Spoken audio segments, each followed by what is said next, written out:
After the highs and lows that happened last week at Daytona, we head further north to the spiritual center of stock car racing in the United States at Charlotte, North Carolina to kick off round number 2 of the Florida State Builders Area Pro Series. My name's Finney DeCuna here with Connor Horn and Hunter Slippery bringing you round number 2. Guys, glad to have you back in the booth with me, especially after some action-packed racing at Daytona. Hey, action-packed is the least that, we need more words than just action-packed. It was absolutely wild. We had wrecks under yellow. We had wrecks on pit road. We had wrecks coming off the pit road, wrecks coming in the pit road, wrecks literally on the pit road, like I said.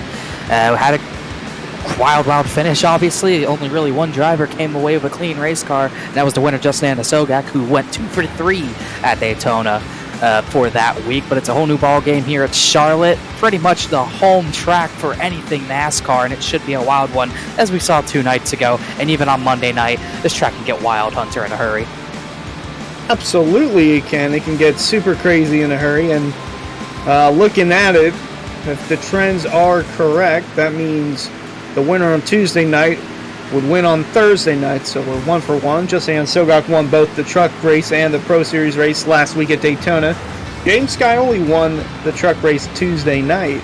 And I know that one felt like a 24-hour endurance race, but nonetheless, winner had to have been crowned, and it was James Scioli. And look out for the 7 to try and get things going on the right foot for David Weishart Racing. But yeah, less than 5 minutes to go in practice, and I'm really excited with what the Pro Series cars have in store for us tonight.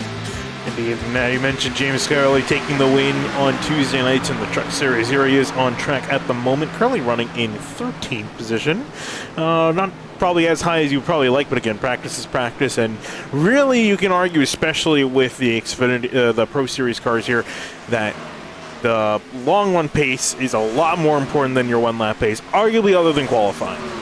I would think it's probably the most important series here. Obviously, Cup and Trucks, a little bit of pack racing, especially on Monday night. We saw it on Tuesday night, caused a lot of wrecks in a 50-lap span or so, and it took a while to finally get green for that last 30-lap run. But when it went green, James Scioli was untouchable. We'll see if we see that tonight, as he's currently on a long run. We've seen 2-second tire fall off in a very short amount of time. I think David Weishart was out on track 27 laps. He's 5th on the board. His tires fell off about 2 seconds in 25 laps. So that's something you're going to have to look for. Different race from the other 2 nights. Those went from really late afternoon to nighttime. We're not under the lights tonight. It's going to be a very cooked racetrack. Track temp's already at 123, and it's not going to show signs of getting any cooler. Well, hopefully a cooler race for the 3 of Ryan Hartz. Saw Monday night how he was just like a pinball. Seemed to be in everything under the sun, whether it was a wreck, a spin, a flip, you name it, he was in it. And he's currently got the quickest time on the board here for IRLC Motorsports, and his teammate Matthew Bell sitting there 3rd. I would keep an eye on those guys as well. They both had, well, Matthew Bell had a solid performance going at Daytona, and they seem to have some pretty quick speed underneath those 2 machines early on. Yeah, I also want to highlight, too, the field is very close to one another. The entire field, the entire top 14 are all covered under a 10th of a second between each other. So should be very close. I mean, in fact, the top 2 are only separated in the timesheets by 0.02 of a second. And currently on the top of those timesheets, get a good look at him. Ryan Hart's currently in the number 3, sitting top of the timesheets. Andrew Phipps, who we were looking at just a moment before, in the 25, 0.02 of a second behind him in the time sheet. So that's making me very excited for what we're going to see in the race. Obviously, you mentioned Hunter Matthew Bell in 3rd, Shane Terrian in 4th, and I'm sure Terrian is definitely going to be hoping for a better run after Daytona last week. He was my pick at Daytona, and unfortunately for both him and me, did not quite execute. He did not get anything to really go his way, and he didn't have a lot of luck last night in the Truck Series either. I believe he scraped out a top 10 finish, but it wasn't quite what he wanted, no doubt about it. But it's going to be an interesting one tonight for sure for him. I think it's going to be a lot about track position. And you were talking about how close the field was. You go back to Ryan Hart's at the top of the sheet at 30.822. Charles Canita is really only 0.4 off of that. First off, I've never seen every driver in the session put a time down, but I've never seen him this close, especially at a track like Charlotte. Very, very close field tonight as we take a look at Charles Canita, who's still putting some times down. Very beautiful Kyle Busch Supra. I believe he ran that. Turn number 2 as he exits there. That was a trouble spot last night and on Monday night, but clean through there so far.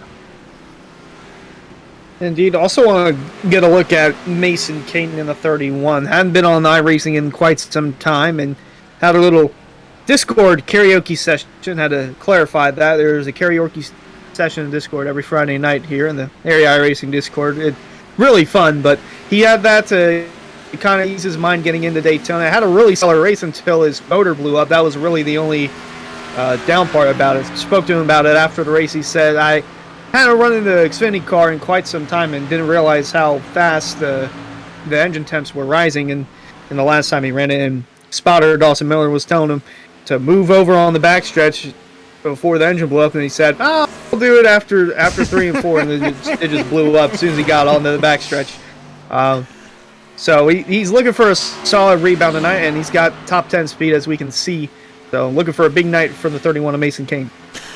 Yeah, I was going to say, those are famous last words. I'll do it in a little bit. Unfortunately, like you mentioned, it wasn't able to finish out the night. It was running pretty well. It was running decent so far in practice here, just inside the top 10. Half a minute remaining. I was going to try to get a look at Justin Anasoga on the track. He's pulling for the pits, and you see a lot of drivers already starting to pull off, including Mason Kane, because everyone's getting ready pretty much for qualifying to get underway here. And qualifying definitely be interested to see who can take the top, who will be able to take pole position here in just a second. But as the session ticks over, I want to thank the Area iRacing Twitch channel. Race fans, be sure to subscribe to the Area iRacing Twitch channel for only $5 a month. You can watch all area broadcasts commercial free. You can also use new Area iRacing emotes in the chat. You'll also be able to earn double channel points as a subscriber that you can use to redeem for free merchandise. Sounds like a great deal to me, and you get to watch some fantastic action, including qualifying, which is just about to start, guys. Yeah, it is about to start. We're not going to have any go or go homers tonight. 43 drivers on the dot signed up right now, so I don't believe we only have 40. We should have everyone make the field tonight, and it's going to be very important to not have the 43rd pit stall, or at least have one maybe inside the top 40. It's caused a lot of trouble last week, people trying to get their stalls, but even here, it's tough to get down to speed in time with how narrow of a pit entrance it is at Charlotte, especially with that wall there as we look at the 78 come on track for his first time lap, one and only lap. Got to remember this season, only one time lap. Got to remember that rule. Michael Muhammad coming off a 4 with a head of steam. And we saw a good bit here before we went live how drivers were getting really loose going through turn 2. It's been a major issue every time we go here and run during the day. It just seems like that's the trouble spot for most of the drivers. Their cars just tend to slide up and they clip that outside wall, and that could be a recipe for disaster heading into the race tonight. Going to see which drivers navigated through the best in qualifying. Yeah, Dean coming out of turn 4 now, and as Connor mentioned, the one and only time lap. So we saw a lot of drivers on Monday make mistakes, start from the rear of the field. Michael Muhammad, though, not going to make a mistake. Is it going to be a good enough time lap to see for the rest of the 42 guys to come on down? Currently sitting on pole position, and immediately gets knocked out by Garrett Grant in the number 5, and then Rob Ackley in the number 14 jumps to the top spot. Yeah, Ackley a really good time there. Muhammad ran the top in 1 and 2. Not sure if that was what he wanted. He ran the bottom 3 and 4. I think he just was more comfortable on the top. We did see that even in trucks last night. Ryan Hart's to the top, a 30.843, a really solid lap for the 3 machine. You were talking about Hart's just not having anything go right on Monday, and then we shifted to Tuesday night, and Cameron Hearn, who's pulling out right now, he had no luck whatsoever on Tuesday night. He got in at least 3 crashes that weren't of his doing and had nowhere to go. He's looking to turn his luck around. It's about time he gets something going his way as James Scioli jumps to 2nd on the board. Second at a 30.972, a little bit off of Ryan Hart's 30.844. And then looking back, I don't think anyone's going to break this track record. It was a 30.274 set by Connor O'Kresick back in Season 1. That just shows how much the Xfinity car has changed. And I believe that's back when Mason Kane only ran in the Pro Series back in Season 1. So it's been that long since he's been in the car. Colin Vanderbilt coming across the line, number 18 up to 3rd position. Decent time for himself. Looking at Brad Slaughter Jr. coming out of turn number 2, heading down the back straightaway. Slow trickle of cars off pit lane for everyone putting down a time. Slaughter seems to be leading the second group of guys to put down. So half the field qualifies, still just about half the field to go as he comes out of turn 4. What's this 9 got in store? Wasn't the fastest in practice. Can he be the fastest in qualifying? Going to be pretty much midfield at the moment. 11th back to 12th as Justin Munsell jumps to 8th, and Ed Robertson up to 9th.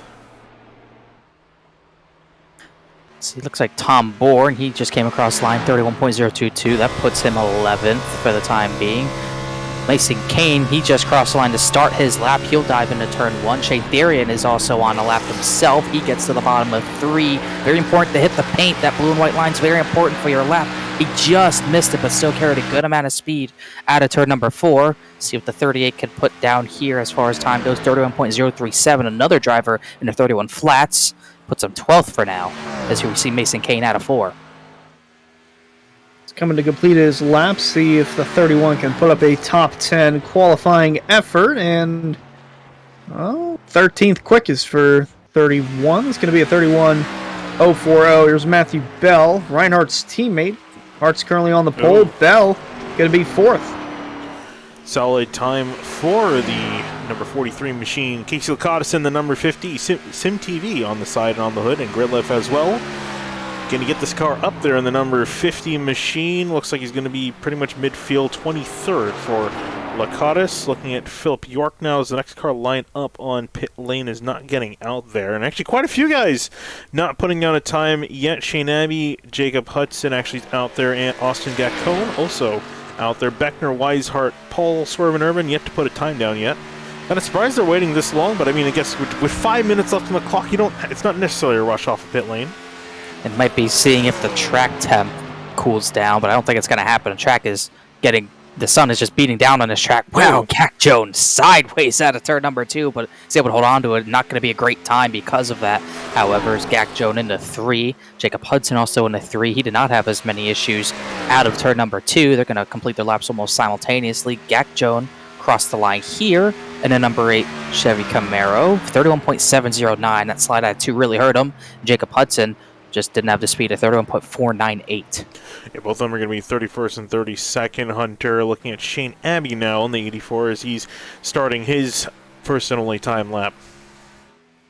Yeah, Shane Abbey looking for another strong effort. Had a solid run in Daytona. He got caught up in a late wreck that cost him a top 10, but looking for a big rebound here at a 1.5 mile Charlotte Motor Speedway. Going to come off of turn 4 and see what he puts on the board. Comes across the line is going to be 31.126. Going to be 22nd at the moment. Trying to look at who's next on the lap.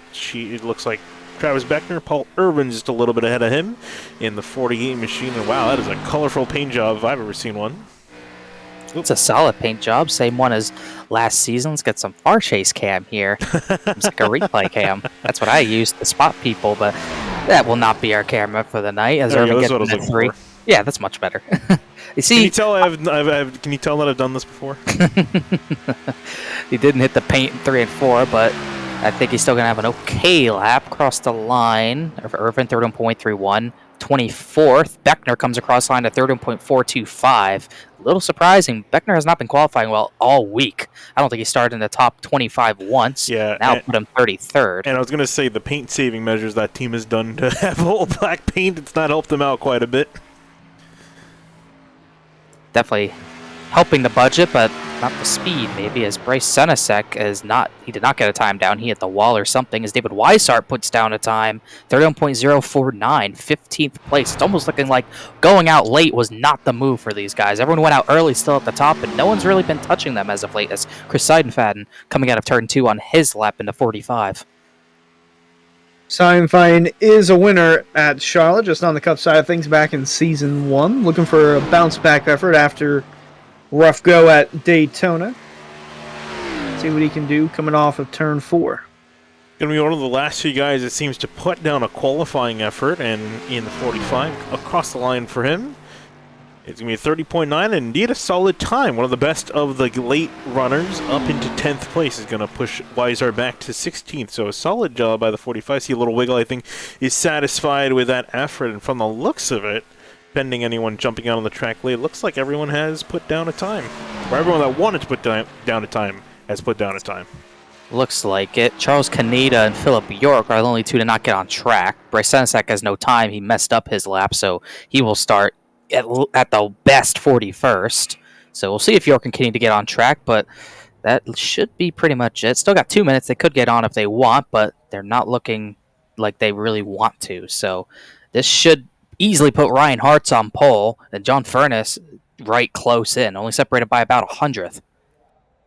Yeah, very close time there for the front two, and then third and fourth are separated by 2/1000ths of a second. Fambro just getting in front of the 43 of Matthew Bell, and Cameron Hearn over there in fifth. And Finney and I were talking about Cameron Hearn before the broadcast, and he's always been solid in these Pro Series cars. He just has some sort of bad luck that's lingering around ever since season 2, where he could have easily won 3, 4, 5 races, and just something always seems to go wrong for him. But looks like he's got a 5th starting position, unless we get a couple more goers out there. But looking for a huge night for the 67 of Hearn. Jeffrey Wilson is slated to start 6th, and my pick to win tonight is going to be the 7 of James Scully. I'm just going to get that out of the way.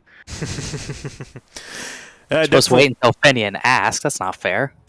I was going to say, yeah. I mean, hey, might as well get your picks in early. I mean, he was talking about the 7 of Scully definitely being one to watch, and the 7 car is in 7th place. So I'm sure he's probably going to hope he doesn't finish in 7th place, finishes in first. Well, we'll see. But looking at this entire top 10, I don't really see too many surprises. I think most of the drivers I expected to see here, I would say Chris Seidenfeld maybe the biggest surprise, getting just inside the top 10, usually running around the midfield. So a solid qualifying effort there for the 45. And I guess since we already started talking about it, Connor, who would you say is your pick to win this race tonight? I think John Furness. I think he's always been fast at these tracks. He does have does he have an intermediate win? I don't think he does, but he's always been fast, and he probably should have had a few last season. But obviously, Scioli is going to be hard to beat. But I think the 28 is going to have the track position advantage from the very start, and that'll get him to the victory tonight. My pick's the 28. I'm going to be the boring one. I'm going to pick Ryan Hartz because pole sitter. Yeah. Listen, he doesn't get too many wins, but he's at least from the Cup side of things. I haven't seen how he's been performing in the Pro Series, but he has really solid pace. If anything, he's struggled to execute in some play, or not even struggled to execute. Usually, he's just been beaten by. He's been one of the better drivers, but not the best drivers in a given night. And I think tonight he looked really quick in practice, was the quickest in qualifying. I think he's going to have what it takes to get it done in the race. We'll just have to wait and see. I was going to say another reason why I took Scully. So I did the starting position for the only 3 winners at the Charlotte Oval. Michael Arch, Alan Elwood, and James Scully all have won at this track. The average starting position by the winner, 7th. And Scully just so happens to start 7th. But you know who won the last race here was Scioli, but where did he start? I believe he started 2nd. Second. For John Furness is starting. The stats are we all good have for our me, stat. except for the fact that my guy is leading the field of green. So that's the only thing I really got going for it. But I would argue he's a very quick driver. So no arguing that. Waiting here for the warm-up period to end here, and then we'll begin our gridding process here. And since we're talking about gridding, why let's start talking about our starting grid sponsor. Race fans, start your engines with a fresh cup of Roasted Gems coffee. Choose from some of the finest coffee beans from Colombia to Peru. Try the blended flavors of French vanilla and hazelnut. Use discount code AREA iRacing for 10% off your order at checkout at roastedgems.com. I gotta really, actually, now that I think about it, I really should, between Roasted Gems and we're gonna mention Rick's Hot Sauce, I really should actually get to ordering this stuff, because I really like coffee and I really like hot sauce. Not together, though. Okay, you really got me off guard for a second there. Okay. Should clarify that, not together. Not yet. We'll see, in the case I really need to be woken up in the morning. Yeah, that'll probably wake you up.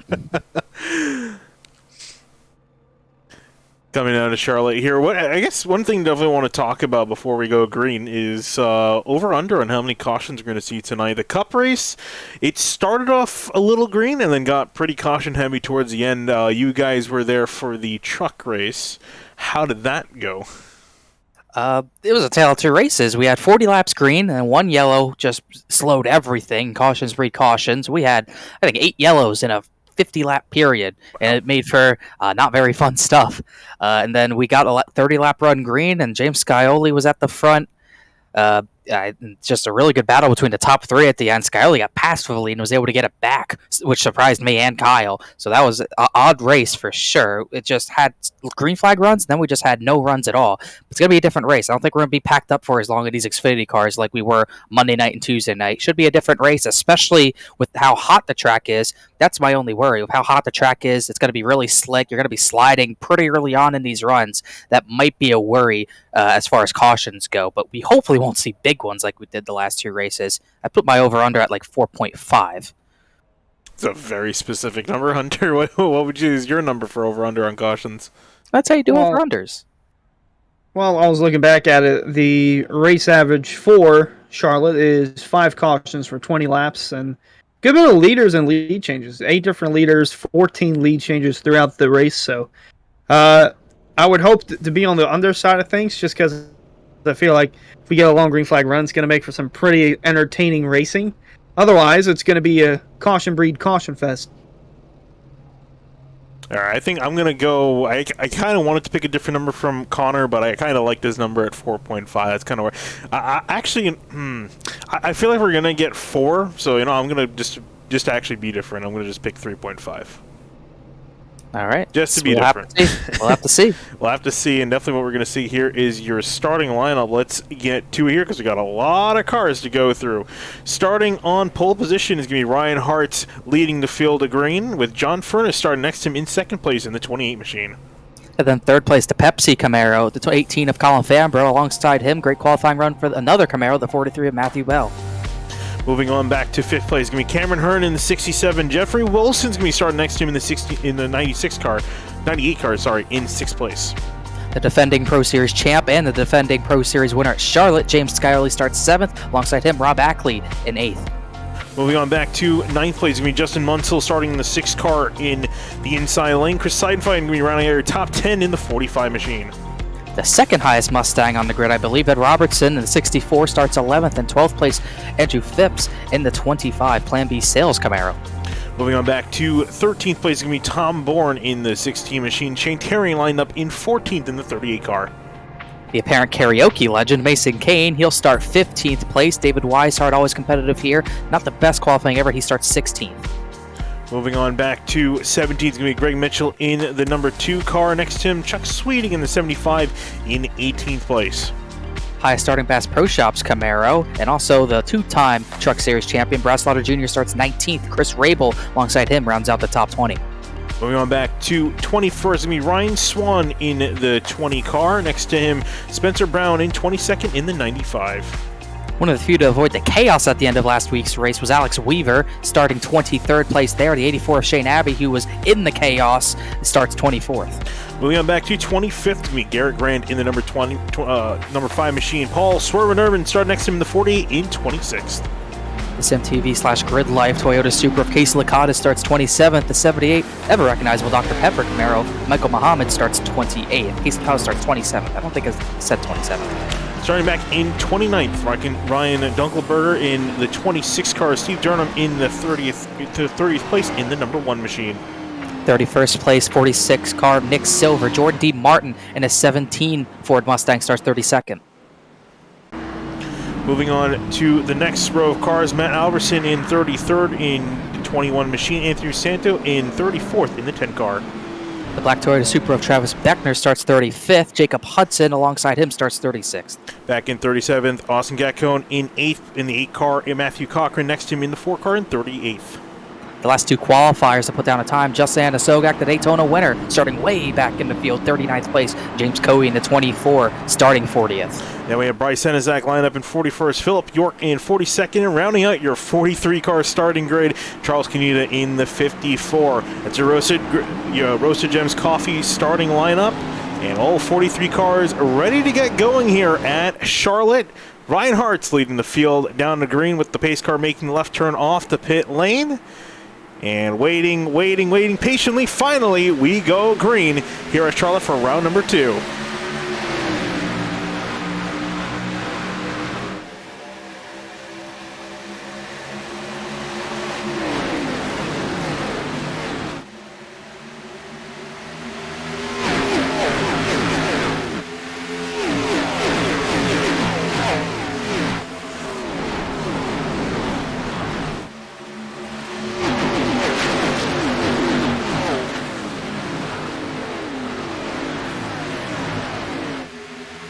Field racing past the start-finish line. Reinhardt's leading them down. John Furness holding off second place. A battle for third and behind.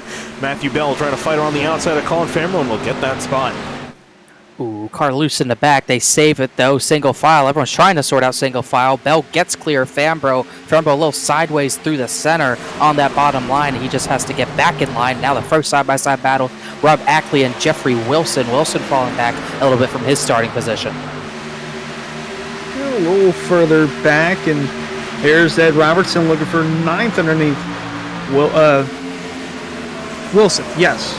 I'm not sure why that was a little fluff up there, but Chris Seinfeld also trying to get a run underneath Wilson, try to get back inside the top 10. So there's a couple rows of side-by-side action, and car in the wall right there. It's Tom Bourne. Yeah, Tom Bourne scraping the wall in the straightaway. Bit surprised there. I'm not sure if he felt pressure on the inside that he got pushed up into the wall, but that car is, the number 16, still going strong. Moved up 2 spots since the start, so trying to make some forward progress there. You see Mason Kane in the 31 car behind, just trying to work his way around. Great start for some of the guys around here, but not so much for Chris Seidenfeld. Jeffrey Wilson off to the worst start of all. Started in 6th, down to 10th already after a few laps. And for the lead, John Furness looking the inside, wasting no time trying to pass 3 of Reinhardt's. Trying to get that lead away. Not really an issue, as a matter of fact. He'll take the lead. He'll be the second leader tonight after Hartz. They stay top 2. Cameron Hurd forcing his way to the inside of Colin Fambro. He's trying to get to the front in a hurry. Fambro's going to try to fight, hanging on the right rear quarter panel through the center of the corner, but it's a losing battle there. He slots in behind the 67 as Mason Kane tapping the wall. No damage there. He gets by Jeffrey Wilson, clears him for that position. That was for 10th. Looking in that middle-ish groove, just trying to get some clean air. Most of the part, though, everyone is single file and just trying to log laps. I'm wondering if what Hartz did, letting Furness go, was a strategy move, so can save up some of that tire, because we saw Jake Nichols do that Monday night during the Cup race. He let the field go, saving some tires, and then on the longer run, we would just see him just passing cars like there was no tomorrow. Ooh. Mason Kane moves up another spot, and then all the way in the back there, I believe that's Garrett Grant in the 5. Yeah. He's made significant contact with the wall. Take a look at a replay, see what happened. Simrat Market replay. He got slapped into the wall a few times. That was Michael Muhammad, I think, you hit him, and then, that is some big neck code, and that is so unfortunate for Garrett Grant, because they would not have hit, and his car is totaled. The right front is really caved in. Yeah, I was trying to figure out what happened to him. I saw him dropping down the order pretty significantly, and that's, you saw right there through Simrat Market replay of what happened there. But you guys were talking earlier about John Furness, how he's been got ahead of Ryan Hartz, the game plan for Hartz to save his stuff, and we always see it, especially in the Pro Series with these cars, the way they drive. There are a lot of comers and a lot of goers depending on how you manage your tires. It's a very key part of racing this car, and we'll see if that strategy is going to pay off in the long run. I would not be surprised if it pays off in the long run. John Furness is usually a really good long-run runner here, though, but Ryan Hartz definitely has a plan.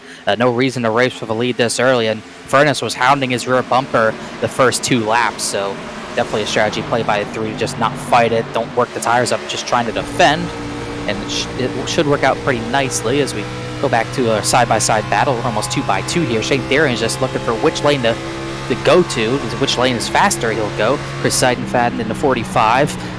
On the inside of Greg Mitchell, Final 4 contender last season. Mitchell, really good run around the top.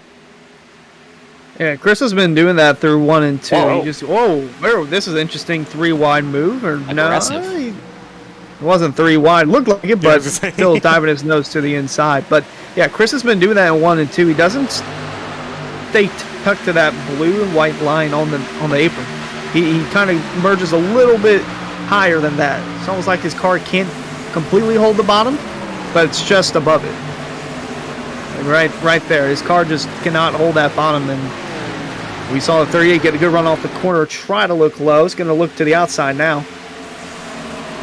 Looking up ahead, Rob Ackley was trying to put some pressure on Mason Kane, who's run up a little bit. Ackley seeing a chance to put the nose to the inside. Not quite able to get it work, though. That outside lane's been working pretty well, especially off the corner. They've been getting a decent run. But everyone, when they can, has been bottom feeding. Another bottom feeder's been Cameron Hurd. He just picked up the 2nd position as Hartz continues to kind of lay low. 67 surging to the front. as the 20 gets a little bit of a gap between him and second place, as Hurd does take that position, as we're single file all the way back to Chuck Sweeting. Sweeting looking for the 12th position on Jeffrey Wilson, who is falling back since the initial start from 6th. Chuck Sweeting going the opposite direction. He's up 5 spots so far. Trying to look to the outside, Matthew Bell, but going back, now forward, in the middle. Here is Tom Bourne, looking up, no, not above, he's looking below. And the battle right in front of these two, Mason Kane and Rob Ackley, going at it for the 8th position. Travis Beckner had a big moment in 1. I don't know if he got hit, but we almost had a crash in the back, but they kept it straight. That happened behind Alex Weaver. As another driver looking at the top, Jeffrey Wilson's really exclusively been running really a groove above the middle, but it's not really doing him any good as we look at Ackley trying to defend Mason Kane. Another driver coming through the field in a short amount of time. And here's Wilson trying to run that top lane, as you mentioned, Connor. Trying to get it to work, trying to see if he can make it work. Chuck Sweeting, the 75 on the bottom, Greg Mitchell in behind them. You were talking also about Travis Beckner, too. I wanted to mention him. He's been moving up quite a few spots, up 12. He was up 14, and then he had a little bit of an issue. We mentioned where he dropped back a little bit, so he is now up 12 instead of up 14, but he's been making solid forward progress. Do you think he's been pushing his stuff a little bit too much, though, early on? Or do you think this is pretty much the right amount of aggression he needs to get that track position? It's possible he's been aggressive on the tires, but this is the first run of the race. When you're starting that far back, you almost have no choice. You can't really sit back and save when you're starting outside the top 35. You have to go. You have to make up track position before your first pit stop. And if you're in a better spot after the first run, then you might be able to save on that second run. But you got to go now as we got a battle for the lead. Here comes Cameron Hearn. Hearn wasting no time, diving down to the inside. Going to get a little loose. The outside too strong for the moment. Furness going to keep the lead down the backstretch. Had a bit of a bobble there. Nearly hitting the wall back there, but Hearn sending it down into 3 for the lead. He's going to take it free of charge. And so Cameron Hearn, you're a new race leader now. Is this Furness deciding to give up? Maybe start watching his stuff a little bit early on? Maybe not put too much of a fight with the 67, or? That was definitely him just letting him go, no doubt. If he's going to try and save the tires harder than him, we'll see. But definitely let him go there and not willing to battle. So we got battles all through the track right now. Michael Muhammad and Paul Irvin. The wall back there. Who was that? Someone just scraped it coming out of 2 back in the mid-20s. Didn't look like a big hit. I was looking at Swerve Irvin and Muhammad. Maybe Lakadas. I think he's trying to see anyone with some decent right side damage. Can't quite. Lakadas has front end damage. That is odd. Where did that go? The from? 46. Nick Silver's got a huge amount of rear end damage. Not sure who went to the back of that 46. You would think there's someone with a decent amount of nose damage because it almost looks like someone took a sledgehammer to the back of that thing. Find the 50. He's got some front end damage. Maybe connect the dots, but that happened at the very beginning. It's almost like maybe we had a stack up on the initial start, and we got a crash into turn 3. Who was that? I heard someone sideways. 95. Spencer Brown, big crash. Drivers pile in. Oh yeah, here we go. Mac Jones and Zanto came flying in at the end, and the 21 as well of Matt Alverson. First caution of the day, caution flag waves. Trying to see who was the first car involved in that. Spencer Brown, I think believe you're saying the 95. We'll take a look at your SitMap Market replay, see what happened there. This is a pretty high speed wreck. See how it started. This is 27 to Travis Beckner was inside. Oh. Ooh, and they hit. The 20 raking through, the 27 getting some damage as well. And then in the middle of the track, everyone piling in, trying to slow down on the bank. Wow. The 10, Santo getting involved, and the 21. I think Michael Muhammad missed that. He might have missed that. That was close, but I saw a similar incident with Cosman, Inashiwu, and Jeremy Miller, where they kind of came together into the corner. Really odd. It was at the 20 going right through someone there. Oh my gosh. I think Muhammad did get through it, but Zanto and Gakjo not as lucky. Right on board with Andrew Santos to see what he saw off the nose of his number 10 car. Well, everyone comes in for tires, unsurprisingly. No need to look at that, no strategy.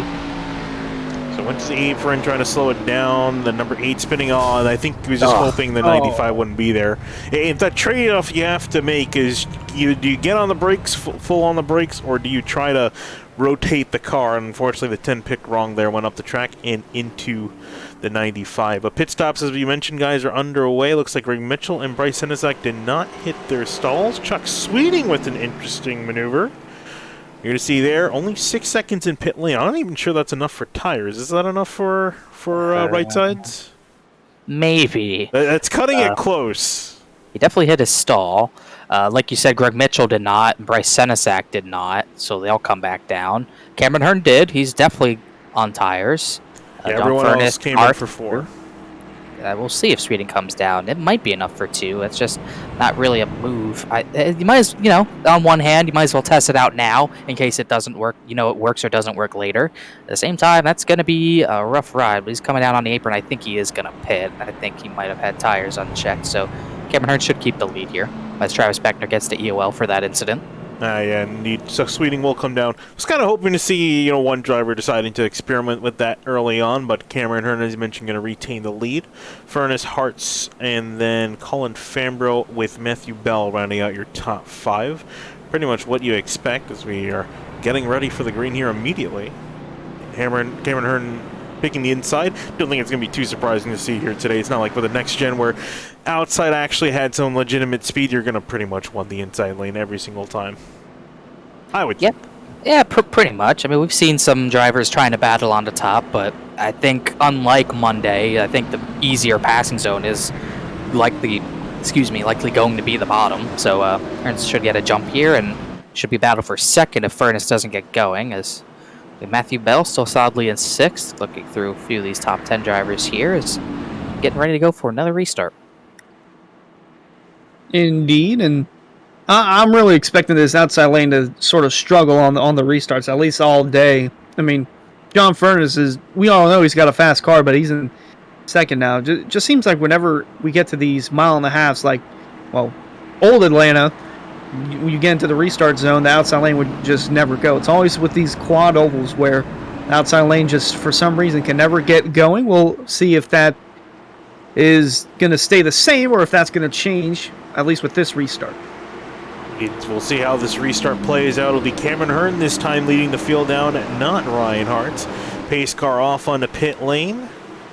Wait for the 67 to approach the restart zone. See Furness right up against the 67 waiting to go, and off they go back to the green flag lap 20. We're back at green here at Charlotte, and a great jump for the 67 off and away. He goes into turn number 1. Furness and Hartz now left to duke it out for 2nd place. Furness got a good jump on the top, but it was pretty much the same jump as Hart there. Got almost hit at a turn number 2. Driver on the apron in the way back. Who was that? Mason Kane. That was close. Did not see what happened there, but he doesn't seem to have any damage. I think he just got sideways all on his own. All good there as we see the battle for 2nd continue. They're really going at it right now. Neither driver wanted to relinquish this spot. I guess with Mason Kane, he did the same thing at Daytona and was slinging it on the apron, thinking it was a 6-string, but it was not. It's, again, the apron. I'm just assuming. As we run on board with the 43 of Matthew Bell, Reinhardt's teammate, kind of just surveying what he's got going on in front of him. Not going to push the issue just yet. Yeah, I think at this point I want to wait for a moment to strike here, wait for a moment of weakness out of these two, which is going to be hard to pull. It's hard to do early on in this run. It's funny because we looked at both of these drivers saving tire early in the first run. They're definitely not saving any tire now. They're both pushing really hard, trying to get that 2nd spot. Well, it's gonna hurt the 28 more than it is the 3, even though they're pushing the same exact amount. That top is gonna hurt the tires just a little bit more as Furness gets so close to clearing the 3, but it's so close, but not quite. Fires it into turn 3, and here comes James Scioli. The champion wants a little bit of his action. He fired it to the inside of Matthew Bell. He'll be there at a turn number 4, while Furness does get that 2nd position, and Bell is clear of Scioli for now. Meanwhile, Cameron Hearn's enjoying what he's seeing. He encourages more to the side-by-side action because then he can drive away from 2nd, 3rd, 4th, and so on. But now the top 5 are all within a 2nd of each other, or at least 6/10 of each other. The 7 looking to the inside, not going to have... No, he's going to try it. Didn't think he would pull down to make a move. Didn't have enough to get alongside of the 43 of Bell. Then right behind him, you got Munsell looking at the bumper of Fambro in the newly Caution, crash, branded- turn 4. Who is that? Michael Muhammad went around, and Travis Beckner might have gotten some damage as well. And 78 struggling early on here as the second caution flag flies not too far after the first one did. We'll take a look and see what brought out caution number 2. See, this was if he had some help, which from the sound of it, sounds like he did have some help, Connor. So I think he did. Matt Alverson behind him. Yep, gets into the back of him, spins him. Mason Kane there. Ooh, Kane and Mitchell came together. Mitchell hard of a wall. And right there at the end, Travis Beckner got hit there by Jacob Hudson, slowing down for the incident. I'll take a look at that as well. Right on board first with Greg Mitchell. See what his point of view, what happened. See here, it happens right in front of him. Mason Kane went up the track to avoid it, and Mitchell had nowhere to go. Then we'll see maybe Travis Beckner, you said, also was involved in this incident. Let's see what happened from his point of view. some unfortunate ARCA braking we're going to see here. If Jacob Hudson unfortunately has a history of doing in the Pro Series. He's checked up and cleared it. Oh. Here comes Jacob Hudson. That shouldn't hurt Beckner too much, but That he already definitely had hurt damage. 96 more. And I also want to take one final onboard with James Coey because he showed some pretty solid wreck avoidance. Probably a Code Brown moment as well for the 24 as we'll go on board with him. It's like Ryan Swan parked Ooh. it. That was wild, wow. Yeah, it's hard to Almost ran commit the there to roll. that inside lane because you got the pit wall right to the left-hand side. You got cars to your right. And luckily for him, the C's parted, Hunter. They did part, and some of the C's are parting in the pit road right now. Got, I believe, about maybe a 50-50 split of those coming down pit road, or maybe a little less than that, but good bit of drivers in the back taking the time to repair their cars and, I guess, splash and go. Yeah, I think definitely doesn't hurt to get some gas in the tank. It looks like Case Lakatos leading the charge on down. Paul Irvin coming out in behind Chuck Sweeting as well. So mostly drivers coming in to top off gas if they aren't already getting damage repair. While we have this time here under this second caution, want to thank you. Already seen a few of these tonight, some Simrat Market replays. Race fans, be sure to visit simratmarket.com for custom iRacing paint team templates that are simple to use and can help you stay more focused on the racetrack. We definitely seen a lot of focus, guys, out of John Furness and Ryan Hartz as they were battling hard for that second place spot. And I guess the big question is, why we saw them play it out a little easier in the first run. They were willing to yield the lead of the race to each other. Why are they fighting so hard for second place now on the set? Why were they fighting so hard for second place on that last run? Maybe they were anticipating this could be a run to the end, potentially, but obviously we didn't get that. But track position's so important. Yes, you want to save your tires, but you also really don't want to slip back any further than you already would. I think they're comfortable staying in the top three, but what John Furness didn't want is to slip back behind Matthew Bell and James Scioli, because there's a really good chance with those two fast drivers he wouldn't have gotten that position back. So I would say that Furness was really just trying to protect his track position more than anything, and he was really having to drive it on the top lane to do that, which he successfully did, but we'll see how his tires are for this very next run. I'm interested in the play by the drivers who pit on this previous yellow. Could get them in a spot where they could easily make it on one stop. 27th on back Lakatos pit, so maybe if it went green from here, we could see something happen, but we're getting a slow stream of yellows as of late right now.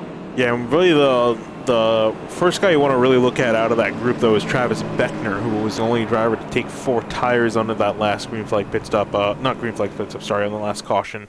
Lakatos, Irvin, and Durham all pitted ahead, but they didn't take fresh tires. Beckner the first to do so, but I don't know if this car is necessarily in the best condition. He's got some decent nose damage. The rear damage I'm not too worried about, but the damage to the nose is a little bit more concerning. I think that was from that first wreck we saw involved with the 95.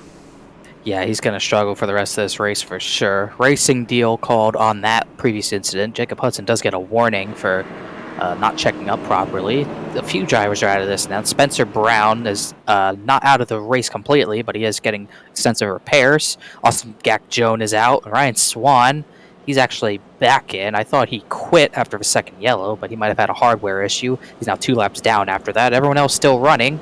Andrew Santo got the lucky dog with his 10 machine, or what's left of it, I should say, as we get ready for yet another restart. I think we might see the same exact thing happen. Really didn't see that bad of a restart there for 28 of John Furness, but Cameron Hearn definitely knew when to go exactly in that box because he already had a 2-car length lead heading into the turn. Taking a look at Justin Anasogak real quick. I was just looking at where everyone started, where everyone is currently running. He's had a pretty impressive jump. Started in 39th, as low as 31st, and is up to 20th at the moment. So a slow climb forward for the 88 machine. Last week's winner at Daytona, trying to see if he can get 2 for 2 here in this series this season. Still has a ways to go to get near the front, but the slow climb is beginning to work for him. Look at some other guys that have jumped forward a little bit. Alex Weaver in 62 has jumped up 10 positions from 23rd. And David Weisert also has creeped his way inside the top 10. Maybe want to start watching that 33. Could be hiding some pace. Also, Philip York, he started 42nd. He's up to 23rd with a clean 97 Supra. Another good jump for them as pace car rolls off. We come to the green. Pace car off, as Connor mentioned. Field now in control of Cameron Hearn yet again. We'll see how long this stint will run. As we go back green here at Charlotte, and Beckner going 3 wide immediately on the start. That is illegal? gonna... I don't... Yeah, there's no penalty for doing that. All right, well, good for him. That is technically a new rule, but it's actually a taken away rule, as Eric Wineland repeats over the radio. So that's all clean there. Good move for him as we go side by side for second again. Furness and Hartz getting really close to one another. As James Scioli's up into the 4th position. Got to watch out for him. Really tight for the 2nd position, but Furness gets to run off a 4. Music to the ears of Scioli as he looks to close in on this battle. Furness trying to put it to rest so he can catch up with 67 of Hearn and have his eyes set on him. He's going to have a massive run on the outside. Don't think it'll carry enough to get alongside Hearn, but puts the battle to second side for the moment. And he will look for the lead heading into 3. Hearn's going to just give it to him. Yeah. Hearns is going to yield that spot over, so the 28, he gets 2 passes done in 1 lap. New leader, John Furtis in the 28 machine. Now, will anyone else be willing to try to fight or counter? You see 67 of Hearn almost giving bumps down to the 28. Telling him to move forward and break away. James Scioli had it look like he was fancying a move on the 3 right Hartz. Sideways. Sorry, I might have been wrong there. I thought Brad Slaughter Jr. was sideways, but I was wrong. Sorry about that. He's battling with Jeffrey Wilson in 15th position, as that's a little bit of a hornet's nest from Wilson on back, as he's looking at Scioli, trying to look at Scioli, trying to make a move up there as we're 2x2 back here, almost looking like Monday night. Very good racing here in the mid-pack here. They were side-by-side for 10th up there. Tom Bourne, Chris Seinfein. They're swapping the position back and forth. Seinfein trying to get that top rolling. Going to clear him off, too. And, on the wall back there. Jeffrey Wilson getting to the wall. You see Alex Weaver now trying to take advantage, and the 62 is going to look to the inside. 98 actually going a little bit high. I think that's kind of throwing him off his rhythm just a little bit. Usually throws anyone off the rhythm.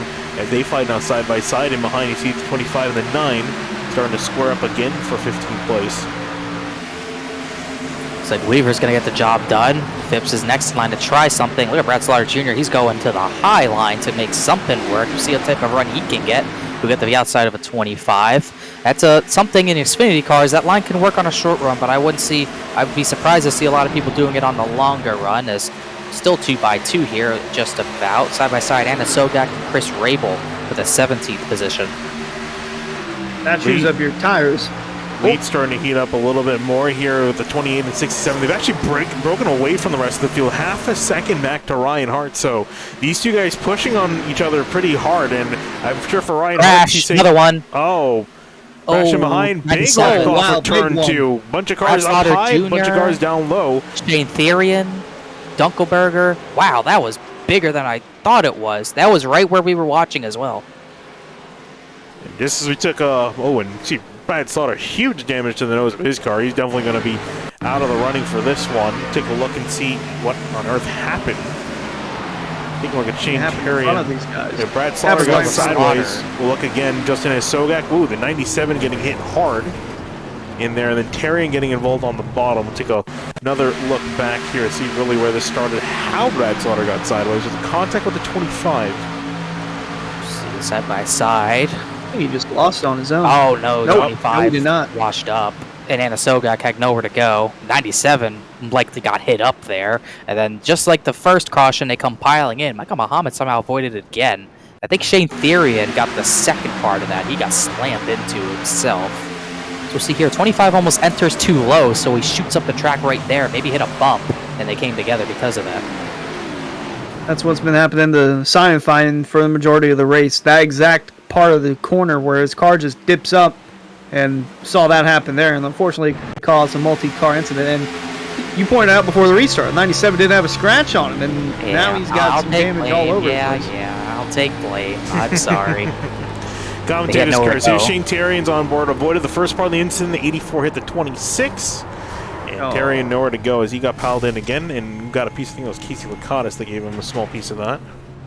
Just ran out of room. Some takers, really just takers, avoiding repairing damage this time, just like the 38 of Therian. Really, most of the drivers who weren't in that stay out. A few takers without damage came in. Justin Munsell, Seidenfaden, Tom Bourne come in. Everyone else there is beaten and battered already. Yeah, a lot of messed up cars down on pit lane. Everyone getting damage repairs or just topping off on gas if you're near the back of the running order.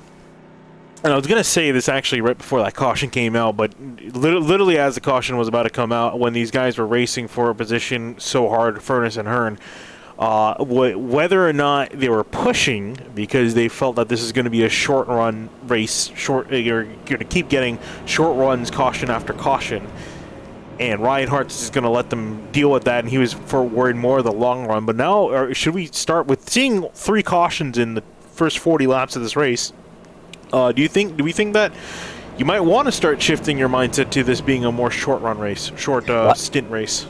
Well, I think that's what Furness and Hearn were already thinking about, and that's why they were running so hard. They're running for the short run type of race here, while Ryan Hartz was kind of staying for the long run. Another taker on pit road here. That was Shane Abbey. He still got damage repair, but I think, yeah, they're shifting their focus to a short run type of race where they're not going to really go towards a green flag pit stop anytime soon. So they're really battling for who gets the clean air first and who gets the track position. If Ryan Hartz can get maybe a 20-plus lap run, it can work out in his favor, but we haven't quite gotten there yet. So even if Hearn and Furness keep doing this on restarts, if we keep getting yellows, it won't make a difference.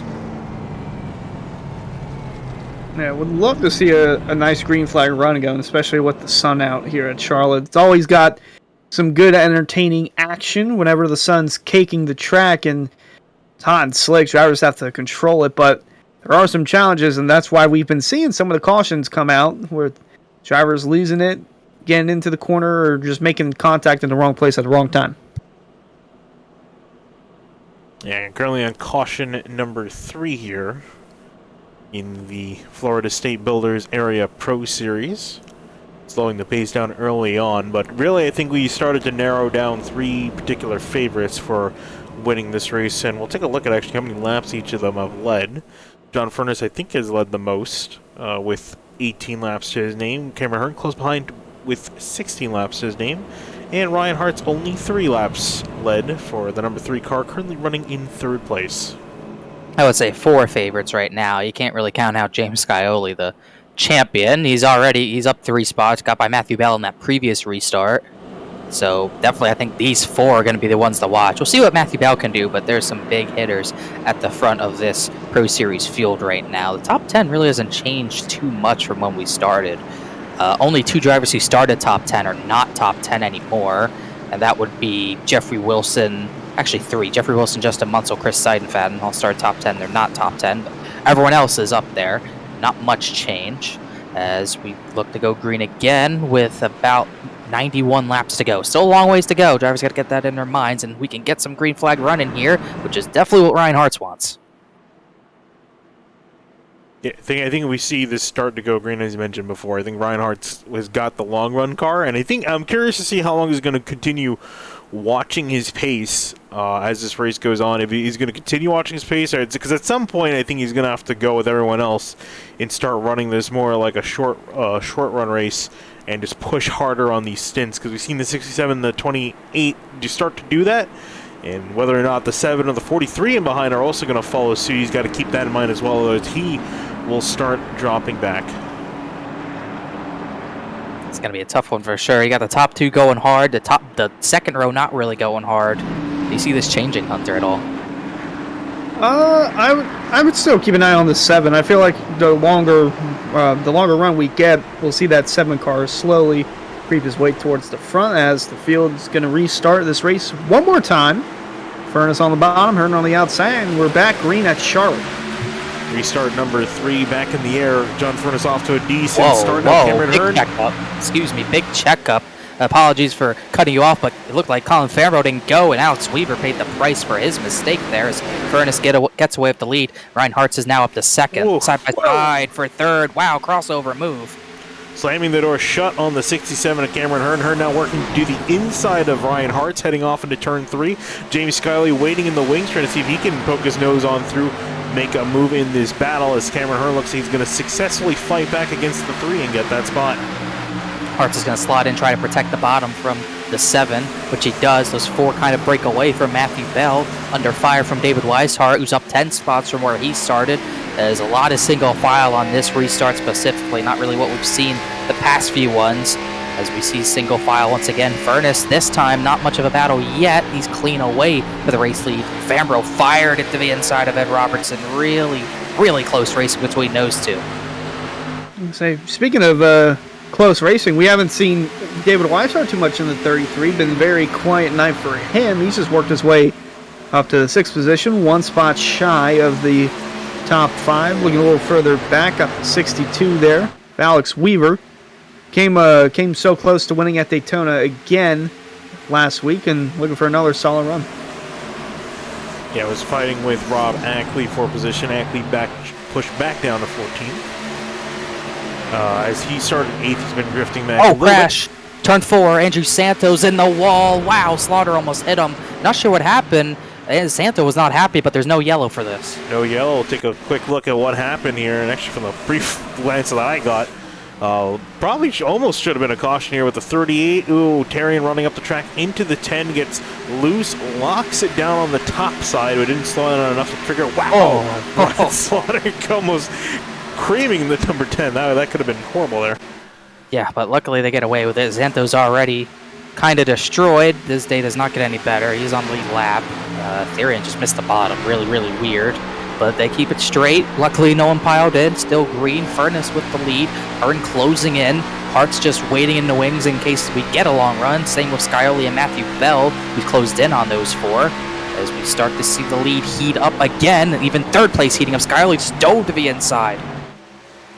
Skyoli really wanted to get that 3rd spot because he knows how much of a strong car he's got. He just can't really make any moves because if you go to the outside, it's not going to do you too much other than wear your tires too much. So he's just biding his time on the bottom. And as soon as I say that, outside is Hearn trying to get some sort of a run. Not going to work too good in the middle of the turn, but down the back he'll get a strong run. Yeah, didn't get a good run at all. I don't think it was much they would have liked. It was a decent run, but not a straightaway for probably what he needs. But he's been mounting some solid pressure on the back of this 28 machine.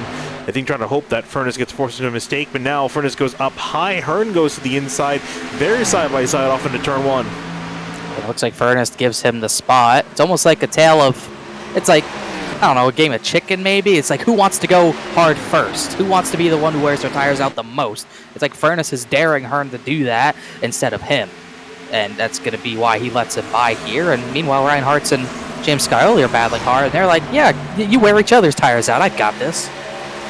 A lot of side-by-side action back here. Travis Beckner actually made up quite a few spots. Remember, actually, I highlighted not too long ago, he came down pit lane a little earlier than some of these guys. He made up a ton of positions. Justin Munslow, so too, came down pit lane only 10 laps ago, and he's been flying through the field. You can see how much speed he's got. He's rocketing around the 98. Those fresh tires are doing him wonders. Whoa, Beckner whoa. sideways. Ow. A bump from Tom Board. wild look at tonight, that. that's for sure. He got tight out of 2, and I think Bourne just was checking up to not completely destroy him. See what happened here. Do the check off the corner, and then a little Whoa, bump for position yeah, that there. was- Woo. That was really odd. They're continuing to race for position back here up near the front of the field. Looks like that lead has started to break out quite a bit to 67. Ahern pushing hard. Furness getting backed up into Ryan Hart and company. I think Furness definitely figured that he was wearing his stuff up, and he didn't want to play that game with Cameron Ahern, so he's just letting him get a lead as much as he wants. Looks like Furness is going to try to back up everyone else while he saves his stuff, which is hard to do, but you can do it. Because the two behind him, I'm sure, are also doing the same thing. Single file all the way to the top 10. Then Chuck Sweeting and Justin Munsell. Here comes Munsell still on those fresh tires. Seidenfaden, I think, is also on fresh tires. They're both coming through the field together. Yes, Seidenfaden on the same set of fresh tires that the number 6 is, so they are breezing through the field. I think I checked Chris Seidenfaden before the restart. He was running around 22nd or so. Now he's up to 12th.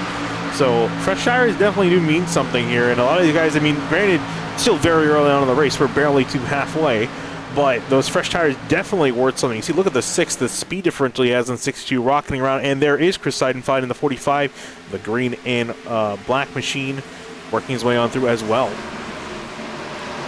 Here comes David Weishart, still just inching his way a little bit closer to the front, looking under Matthew Bell. Bell defends with that middle line. Last few races, we've seen defending, really passing line is the middle, but it's really only the defense line today. Not going to see many passes up there as Bell is off the bottom again. Weishart gets a look at clean air. Hunter, he's not going to quite get there as we got really tight racing with Munsell still back there, but he's got the run on top. I had to come back to him because we were talking about Weishart. He's not too far from this battle. He's only one car separated. And then just look at how much more speed he's able to carry in the middle of the corners. I thought he was going to potentially start to stall out, but he's still carrying a huge amount of speed. He might potentially be able to battle for the lead here because these guys are, Justin Munsell's only got 15 laps on his tires. The leaders have had 33 laps on their tires, not to mention a bunch of heat cycles on them from starting and stopping constantly. So he's going to catch them at a pretty decent rate here. Whoa, I think almost saw Ryan Hart get in the wall there. It's close. Oh, he's hitting him. Scioli almost banged doors a few times. Scioli finally got under him, and he makes that pass work. So Scioli creeps his way into the top 3. And yeah, Justin Munsell's there too. My goodness, how much faster he is. Fastest car on the track. He's actually left Seidenfaden in the dust too.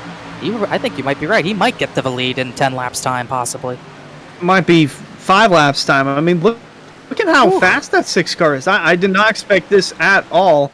And now he's trying to take the 4th position away from Ryan Hartz. And this is something that's really caught me off guard. I did not expect it to work out this much, but now that we're on a longer green flag run, we're starting to see just how much the tire wear matters. And that's perfect for them too, because if we get a yellow here, they're down a tire set, and that's not going to be a good situation. The best thing that can happen for Munsell, Seidenfaden, and everyone else on the strategy is if this goes completely green for at least one green flag pit stop.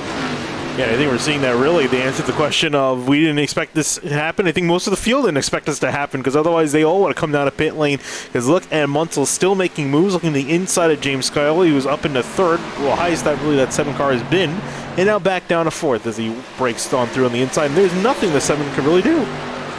Alex Weaver and Tom Bourne just made contact, and yeah, you're right, Scioli, there was nothing he could do. You just got to let him go and just hope they fall off. But that 6 is a little bit further away from a fall off than I think everyone else thinks, as he's rocketing away from Scioli now, and he sets his sights on runner-up John Furness.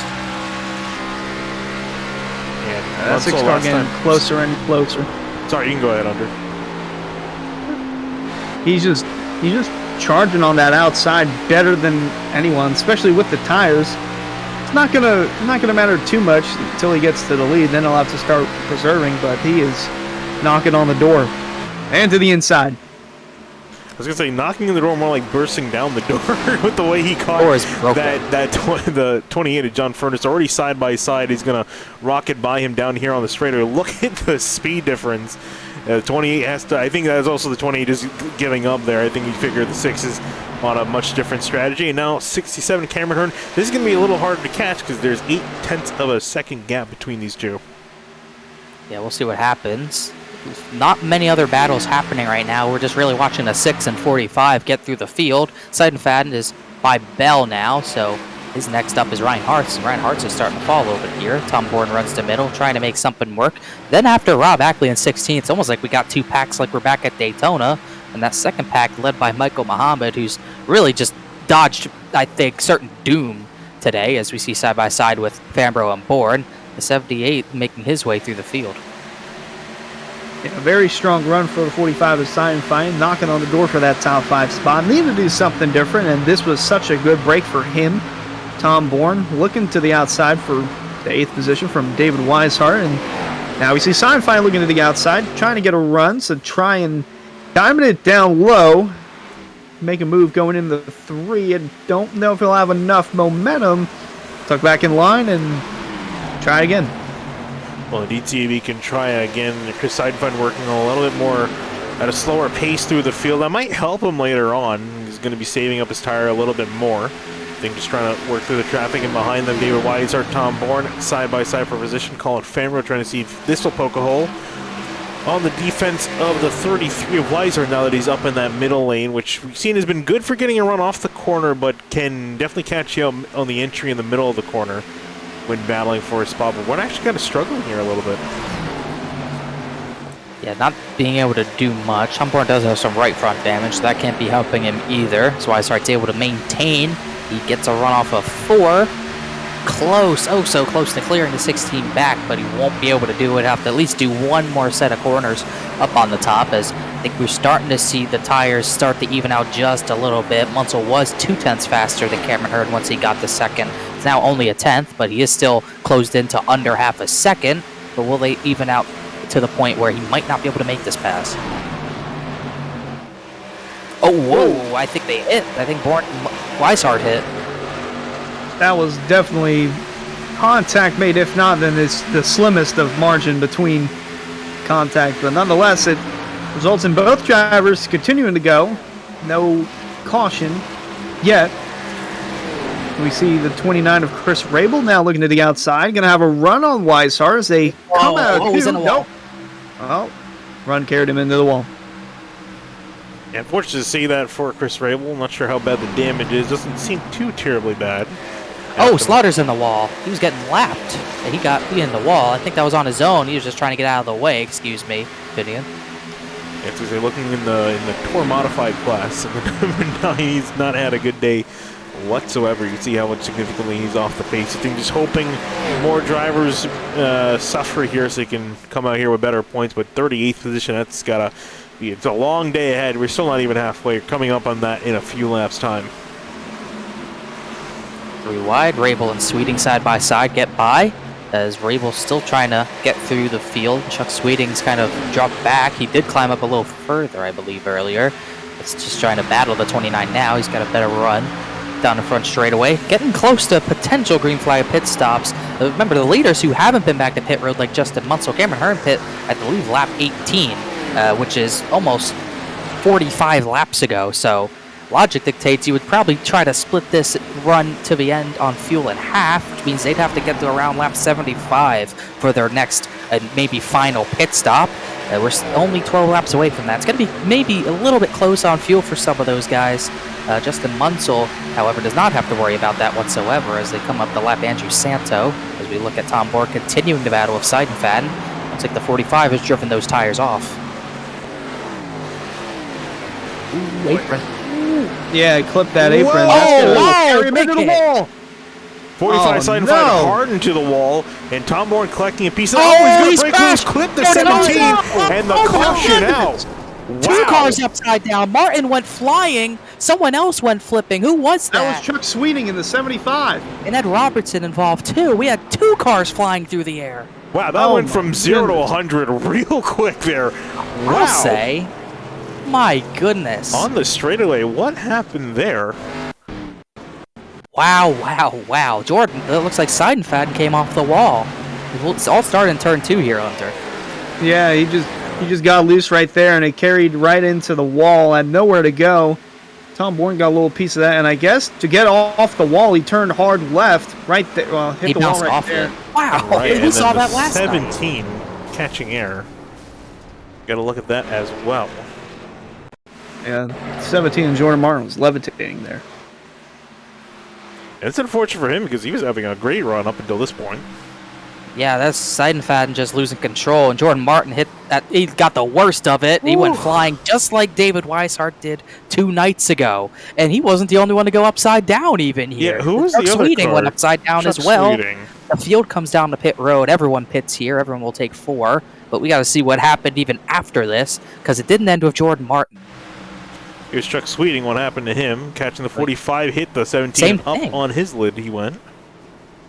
That wall just bounces you upside down, I guess. He does a few tumbles. He lands on the wheels himself. Not too many others, thankfully, were caught up in this, but the ones who were caught up in this get the absolute worst outcomes possible, as Seidenfaden and Sweeting are definitely out of this. Race off of pit lane. Cameron Hearn winning that race off. John Furness, Justin Munsell going to be third. Ryan Hartz, James Skyley, David Weiss, Hart, Matthew Bell, Colin Fambro, Rob Ackley, and Andrew Santo. Actually, he's getting the lucky dog. He's going to be dropping to the back of the order, so he can also make his pit stop. But Chris Rabel will round out your top 10. And I'm not sure from Munsell if that necessarily worked out entirely in his favor, or I mean, obviously, I think he would have liked that to go a little longer.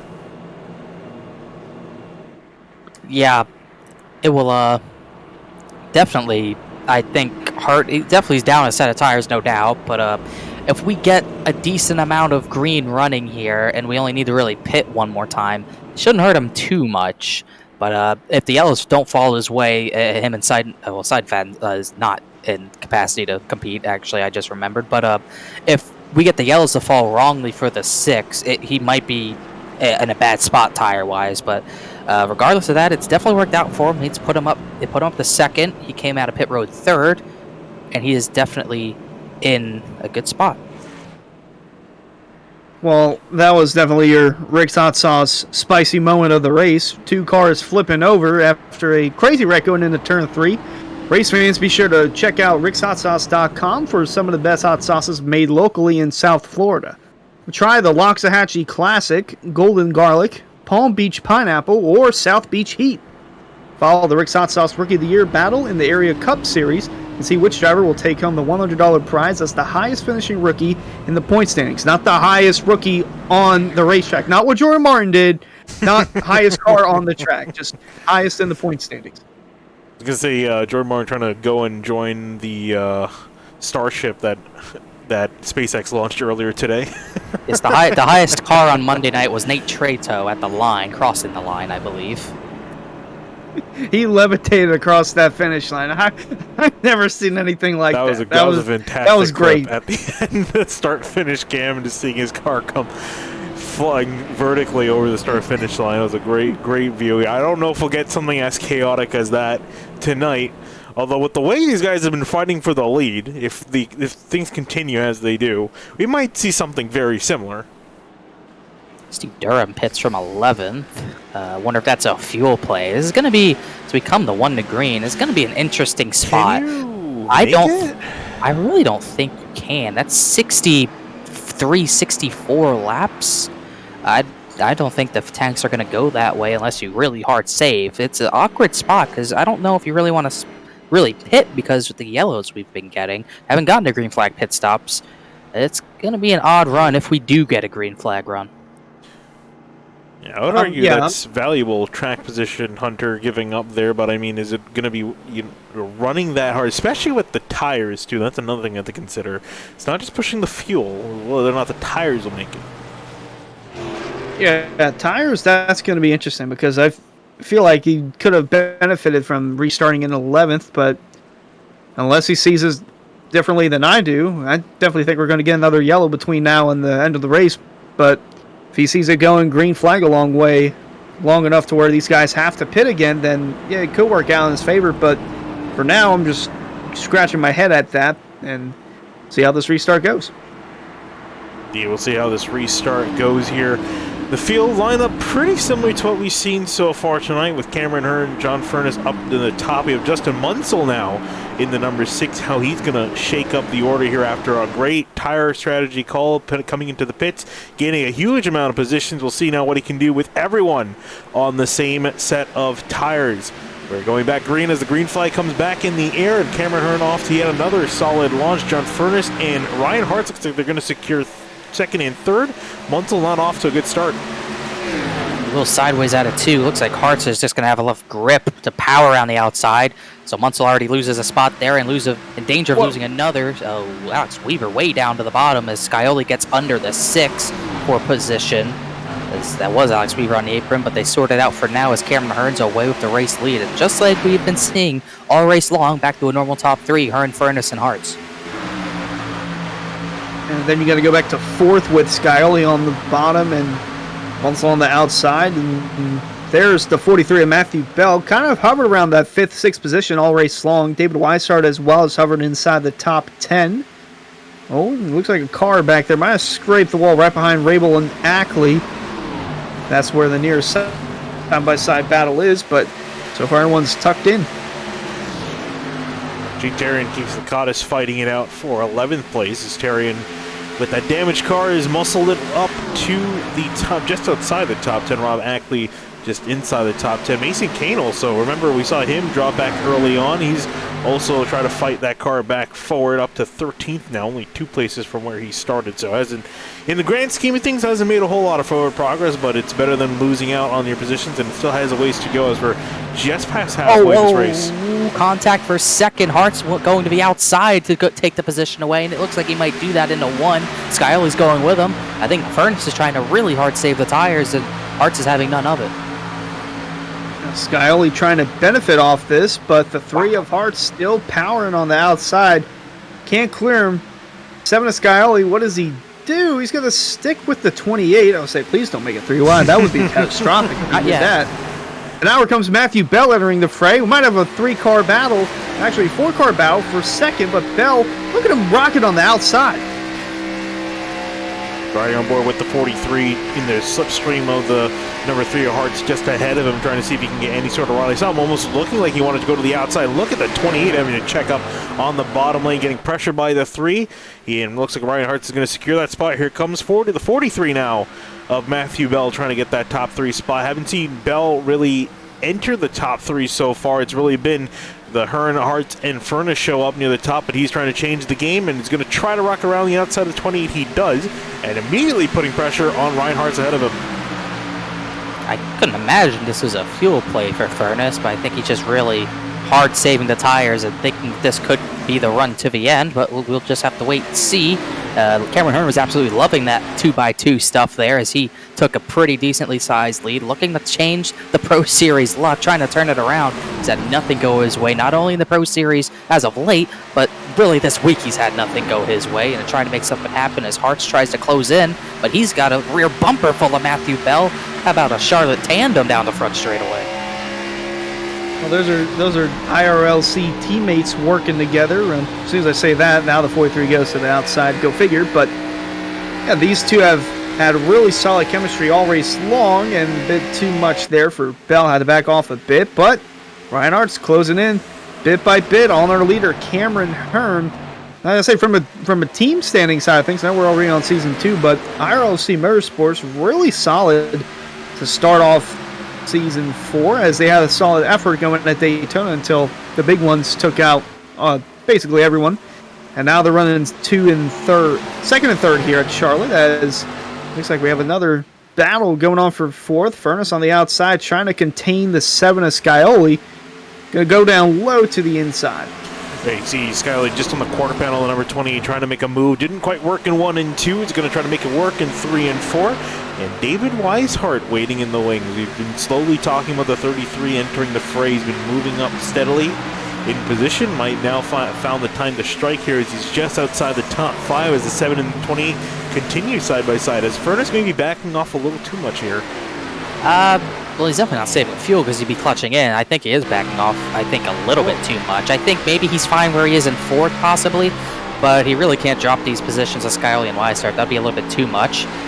He does have room behind those two. Justin Munsell's really dropping back here, not keeping pace with the top 6.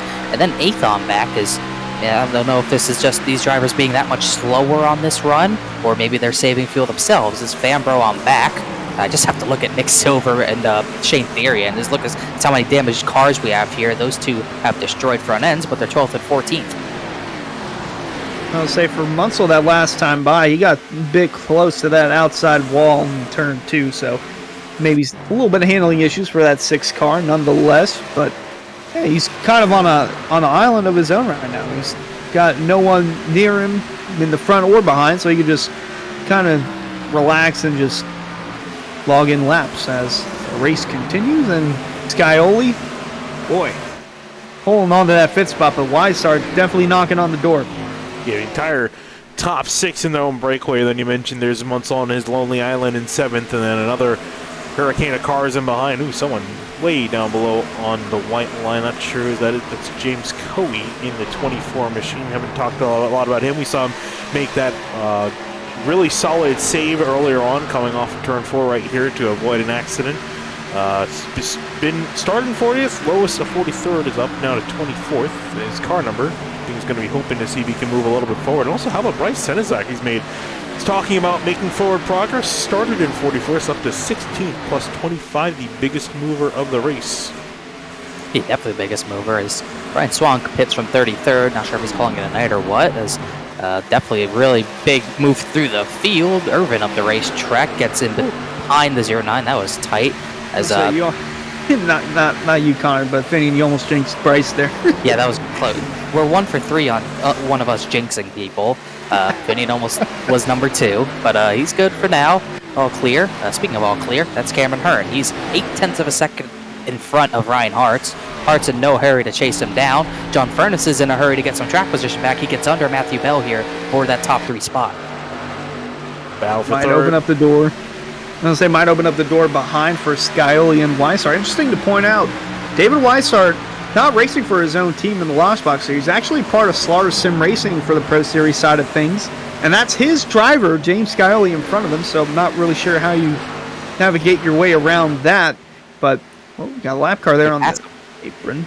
Well, yeah, pass him, but how do you pass him? That's interesting. That's a question that needs to be answered. Yeah, especially someone who's on the main team. You know, how do you negotiate that? Of course, Weishart has a lot of clout in this series and in this league, so it's not like he's the new guy on the block. He's got 3 wide past the 64. That's Ed Robertson being put another lap down with his wrecked race car. Actually being put first lap down in his wrecked race car. The 43 Matthew Bello still trying to fight hard on the right quarter panel. Has to yield as Furness pulls the door shut. Here comes James Scioli. He's got a big run on the back straightaway. Now going to look to the inside of the 43. Yeah, I think Bell wanted to shut that down but couldn't, and now he's really got nothing he can do here but just run the top and hope something happens with Weishart, because he's probably going to pass by the 7 and the 33 here. But then he has a good gap to Justin Munsell, who's getting reeled in a little bit by Colin Fambro. Fambro's kind of broken away from Rabel, Ackley, Lakatos, among others, as he's trying to get into the top, at least top 7. He's closing in on the Raycon Supra. And just clearing the 43 of Bell with Scioli, so back in the 4th position goes to 7 and Scioli. Meanwhile, Cameron Hearn caught lap traffic. He's got a lap car right in front of him. That car just came out of pit road, so it's going to pull away a good bit. Fresher tires on that machine. Trying to see what car that is. That is Ryan Swan. So he did not call the night. Came in and pitted, and he's not the first driver 1 lap down. He's actually about to go 2 laps down, but again, with fresher tires, he'll drive away from Cameron Hearn like there's no tomorrow. Yeah, well, Connor mentioned Ryan Swan coming down to pit lane to get fresh tires. I think, feeling that these guys are going to have to pit, I think he decided to pit in early and just kind of hope that the caution comes out and puts him on fresh tires. A bit of a gamble, but he is actually a lap down, even though he's ahead of Cameron Hearn, so it almost went 2 laps down there for a second. So not running the best at the moment, Ryan Swan. I think he's kind of hoping for caution to get things going in his direction. So has a few guys ahead of him for getting that lucky dog as well. But we mentioned that Justin Munsell is being chased down by Colin Fambro, battle for 7th place Brewing, as well as the battle for 5th Brewing, just up ahead of them. Yeah, the unfortunate thing for Cameron Hearn is that this takes away a clean air he had. Well, it did for a little. Actually, Ryan Swan's far enough ahead. He still has it. But definitely good for Cameron Hearn right now. really just running his own race right now. He really has no worries. Will the tires hold up is the question. Reinhardt's, once again, he's still in no hurry to catch him, although he is going to have to make sure he can keep a gap to John Furness, who's back up into third. And also, yes, the reigning series champion is back there as well. So definitely a little bit of a long game starting to play out here. I think everyone's realizing that this could be a run to the finish, or at least a run to a green flag stop, or a fuel run where you just have to absolutely stretch the tires out. Looking back here, Chris Rabel, Rob Ackley, 9th and 10th respectively on the racetrack. And Chris Rabel, although he's had a somewhat quiet night, he's managed to drive his way inside the top 10. But here's a big run from Rob Ackley. Not going to make a move, just going to keep it tucked in. So they head into the corner, and you mentioned it, Furness, Scioli, they're slowly working their way back towards the 3 of Reinhardt's. 3 car lengths separating Hartz and Furness, and then a little less than that separating Furness from Scioli.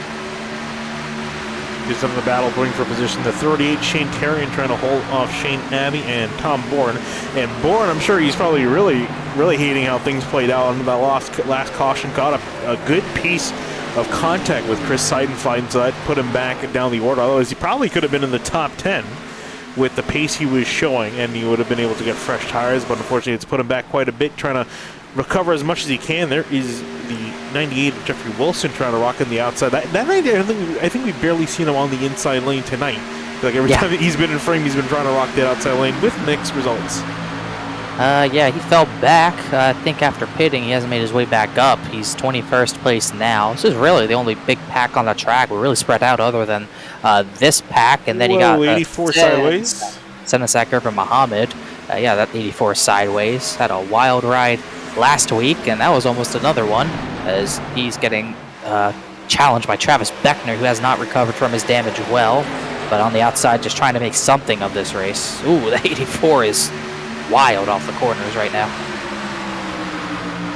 Yeah, door to door, and boy, Beckner, if he could just at least finish tonight, that would be enough for him, because he's been all over the place tonight.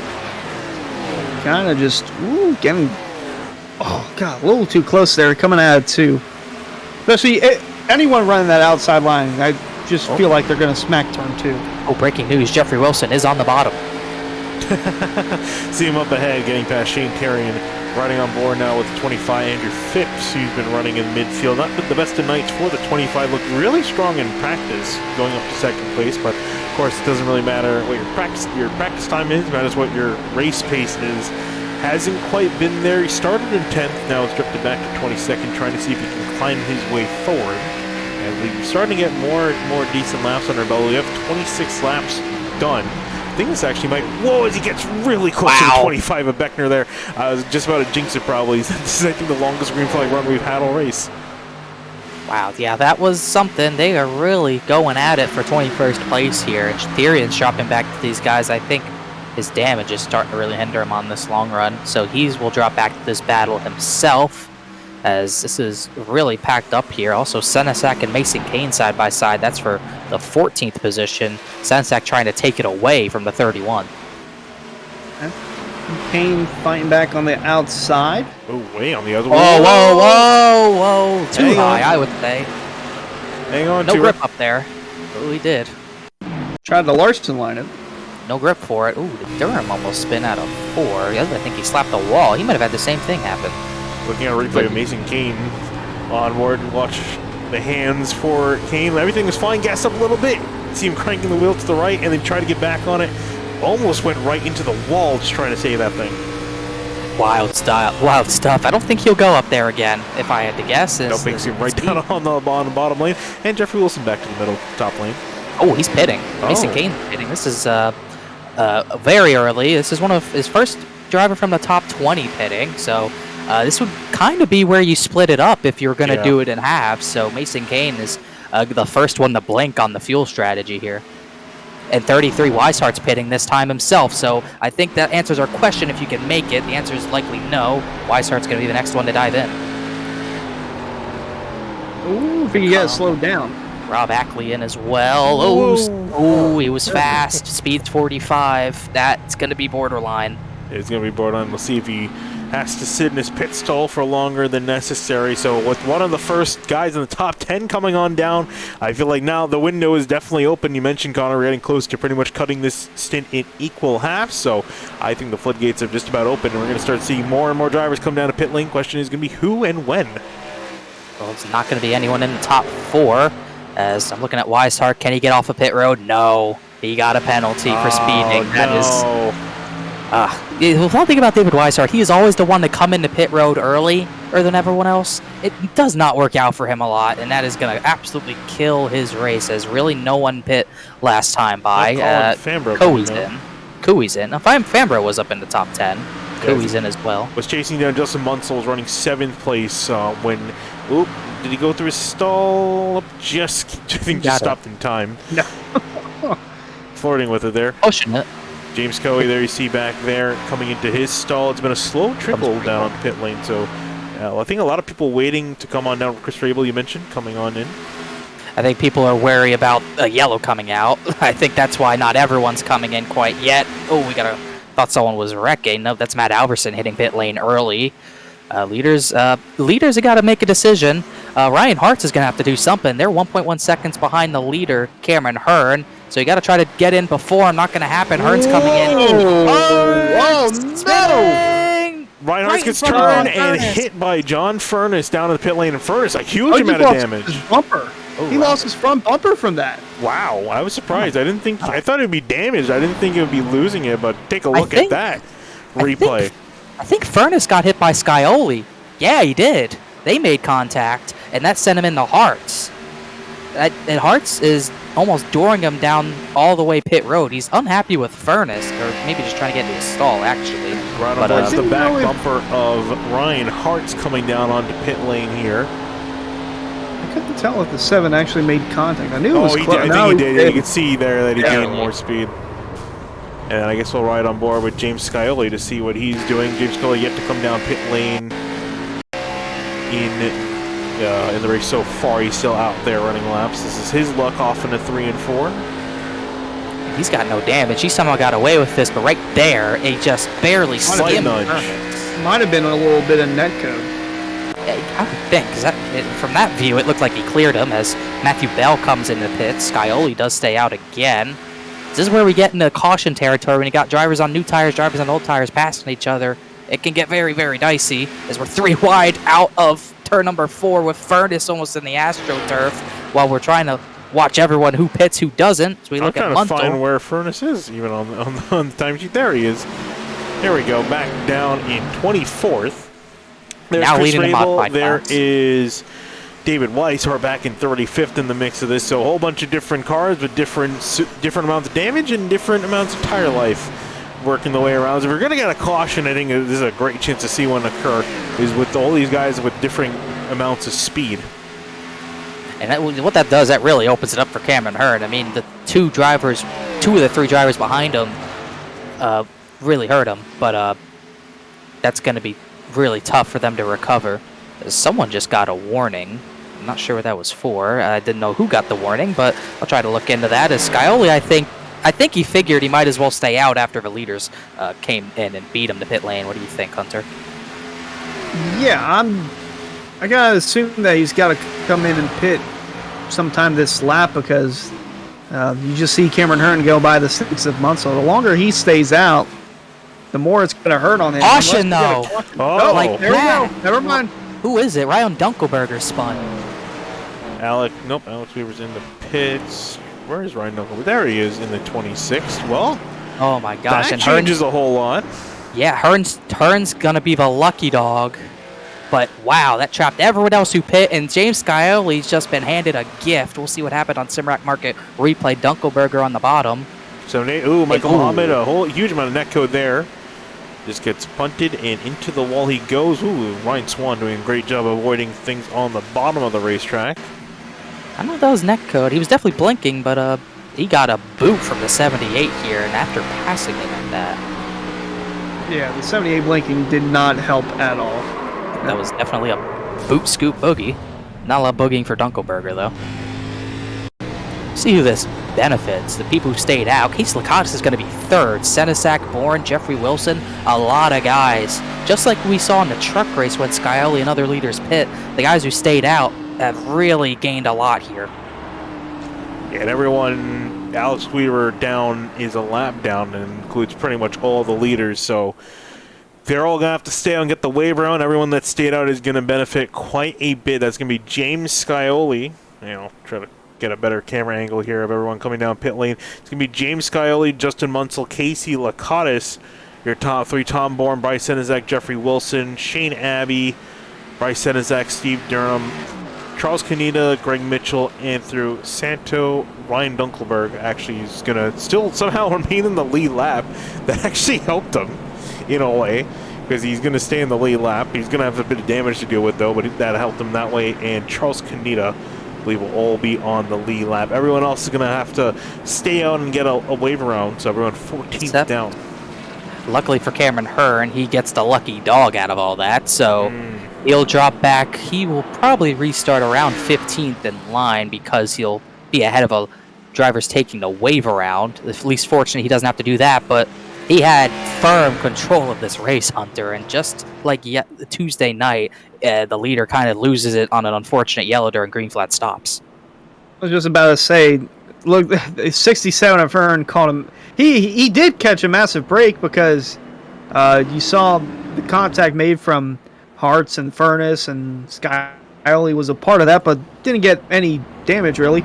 It looked like he caught a break there until the caution came out, and then it just flipped like a switch. It ended up going in the favor of Scioli, and now Hearn's gonna have to try and muster his way back to the lead with less than 25 to go. And the worst thing about this is that it didn't happen early. We're only going to restart with just above 20 laps to go, so he doesn't have a lot of time to recover, and that's the worst thing about this. He might not have enough time to get to Scioli because we really might not even see the leaders pit again. Yeah, there is also a huge amount of cars that need to get a wave around here. We're going to ride forward and look at the amount of cars between Scioli, our race leader, and all the cars that have to take the wave around. I wouldn't be surprised if we might actually end up seeing this caution extended a lap just to get everyone caught back up with the leaders. Yeah, it's basically entire field. At least like maybe 2/3 of the field that's left here are going to take it, led by Garrett Grant. He's actually he would be, I think, he was 3 down. He'll get the 2 down. And then Alex Weaver is the first one who would get on the lead lap by taking it. Fambro, a lot of drivers. Weishart it might help him a little bit. This was going to back to 1 down, so he might have a chance to get a better finish if we start seeing yellows and he can avoid them. So maybe a tiny break for Weishart, but it could have been so much better if he didn't do that. But yes, a lot of drivers taking the wave around here, and James Scioli just got a little bit of a gift, as well as Justin Munsell and Casey Lakatos in 3rd after everything he's been through today. Look at that. I would say Justin Munsell. How intriguing is it that Munsell's caught 2 different breaks in one race? Like, he drove up through the field with fresher tires than almost everyone else, and then running in 2nd, needing a caution, boom, caution happens. But yeah, Casey Lakatos in 3rd, very solid run for Central United Motorsports. I mean, they really need this going. And Bryce Senesac, too, running in 4th, also a very good run for the 09. And Tom Bourne. We thought Tom Bourne had a top 10 run going until his little skirmish there with Simon Fine, and thought that was going to be the end of his race. Nope, he caught a break, too, and now you see all the cars that need, or that got the wave around. Basically, the majority of the field. It looks like it might get extended the lap.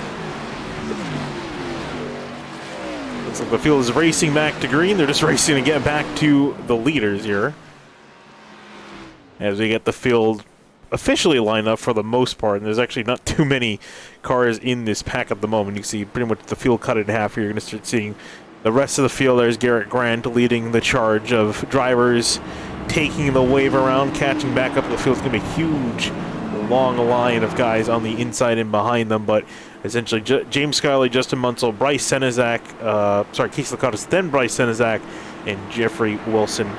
Tom Bourne. Your top 5. They're a little bit out of order at the moment, but I think really what this race is starting to come down to, the 7 versus the 6, who honestly, not going to lie, other than James Scioli, who Hunter I know you picked, didn't think he was going to be in the running for the race win, at least early on. With a lot of the major players getting shuffled out in the order, the entire field has been thrown into a can and jumbled up and spat out. We got 23 laps to go, and James Scully is going to be the one leading him down, and we are back green here at Charlotte. How is this thing going to end?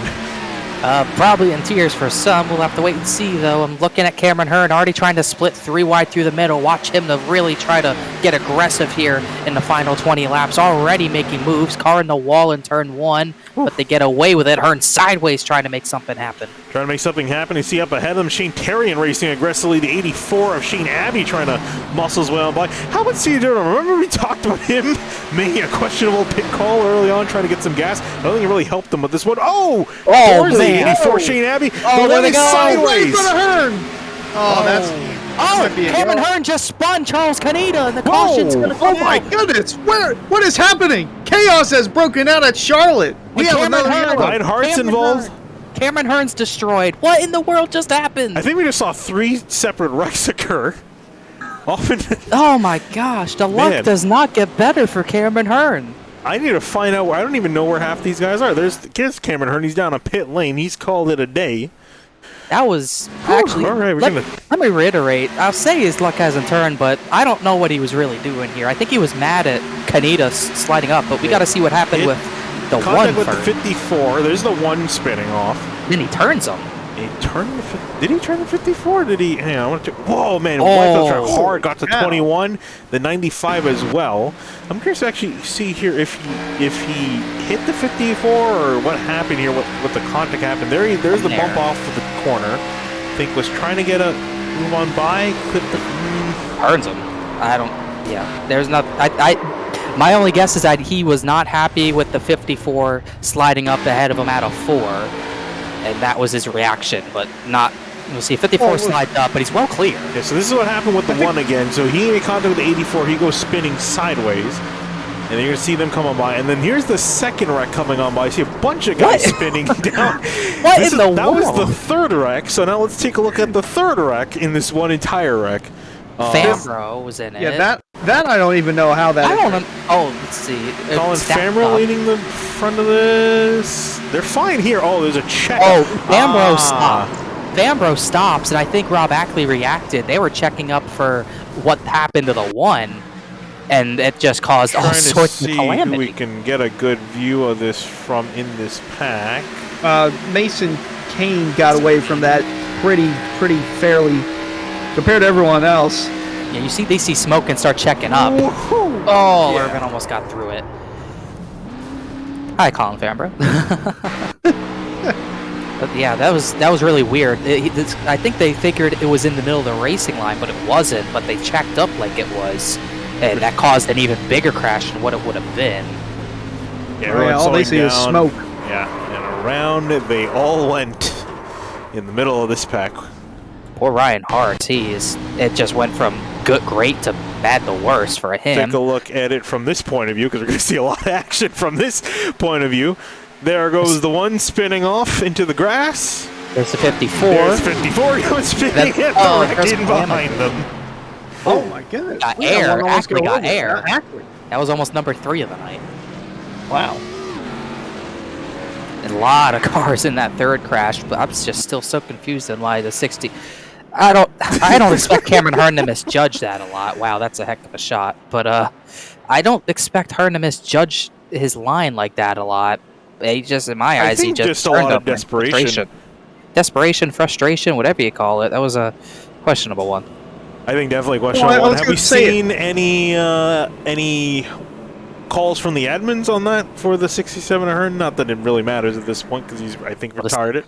Well, they disabled Colin Fambro's chat, but I don't know what that was. I think that was That was because of one of 3 incidents that brought out 1 yellow. But I don't think they. I'll say that I don't know if they know what to call, because I don't think they know what triggered the yellow. Honestly, I was gonna say for that Hearn incident, I couldn't tell. I don't think he turned him on purpose, but it looked like Caneda came down when he saw the 1 spinning across the racetrack, and it was in front of the bumper of Hearn. I don't know if Hearn did that intentionally or out of frustration. I don't expect him to do that intentionally. He's not that type of driver. It just, he's been leading a lot of a race. He's been top 3 all night. You get desperate when you have a bad break like that happen. He also had a black flag. Not sure if it was for a restart violation or what, but you get desperate in that situation. You're trying to make up as many spots possible in a short amount of time. You try to take risks. That type of thing can happen. It's just unfortunate that it got a few other people involved in that, as we see more takers trying to repair all their damage. You thought the attrition rate was already high. It's even higher now. You see a lot of big names involved as well. David Weishart, actually, trying to get back out there. We're talking about him. A lot of these guys were inside the top 10. You just saw all 3 of those guys on pit road. Fambro, Bell, and Hearn. They were all inside the top 10 for a good portion of this race, and now they're all outside the top 30. You know what's funny about all this? Steve Durham got away with a scot-free. I think he just gets a new set of tires, and he's got a clean race car. John Furness. Trying to look at Steve Durham. I'm trying to look at. I guess he's going to top off on fuel again. Trying to look for Ryan Hartz, and they changed position at the last second. I was trying to get a look at the number 3 Ryan Hartz. That car has definitely seen better days. I think a lot of these cars have seen better days. Like maybe better, like a couple hours ago. They all saw better days. Greg Mitchell is now the new leader in the modified class, but he's still 13th place, believe it or not. So let's look at this top 10 because it's shuffled so much throughout the last 20 laps or so. He was totaled earlier. He's 7th place. Yeah, we've got Skyly, Munsell, Senizak, Lakatos, Wilson, Bourne, Abby, Tarian, Ryan Dunkelberger, who we saw spun not too many laps ago, and then Andrew Santo as well. He was 2 laps down earlier. He had no front end earlier, and he's in the top 10. This is completely... Yeah, look at that. Start at 34th, lowest to 41st, highest to 9th, which is where he's currently running. And with some of the cars around him, might be able to continue going forward. He's still got a decent amount of damage to that nose. That thing's still not fixed up. And then Greg Mitchell mentioned the modified class. Well, it's been a topsy-turvy day. We'll see if anyone gets topsy-turvy here in these last 18 laps, because it's been getting fierce out there as far as competition is concerned. Scully's going to lead the field back down again. Not much has changed in the front of the order. We'll see if anything does change here on this restart as we go back green. Wow, we might see the second position change. Yeah, Mansell did not go on that restart, but Senizek has damage that might hurt him. Oh, they're already wrecking in turn 1. Furnace. Oh, they're keeping it going. 3 or 4 wide. Keeping it going for now here. Ooh, car on the wall. I think the 96 of Jacob Hudson bouncing off the wall. I think he's still bouncing off the wall.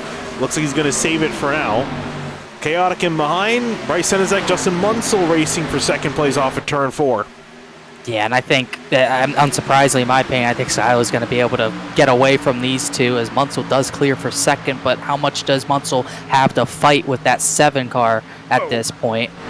Lakatos get the run on the outside. The 98 of Wilson clipped the apron a little bit. And Mason Kane.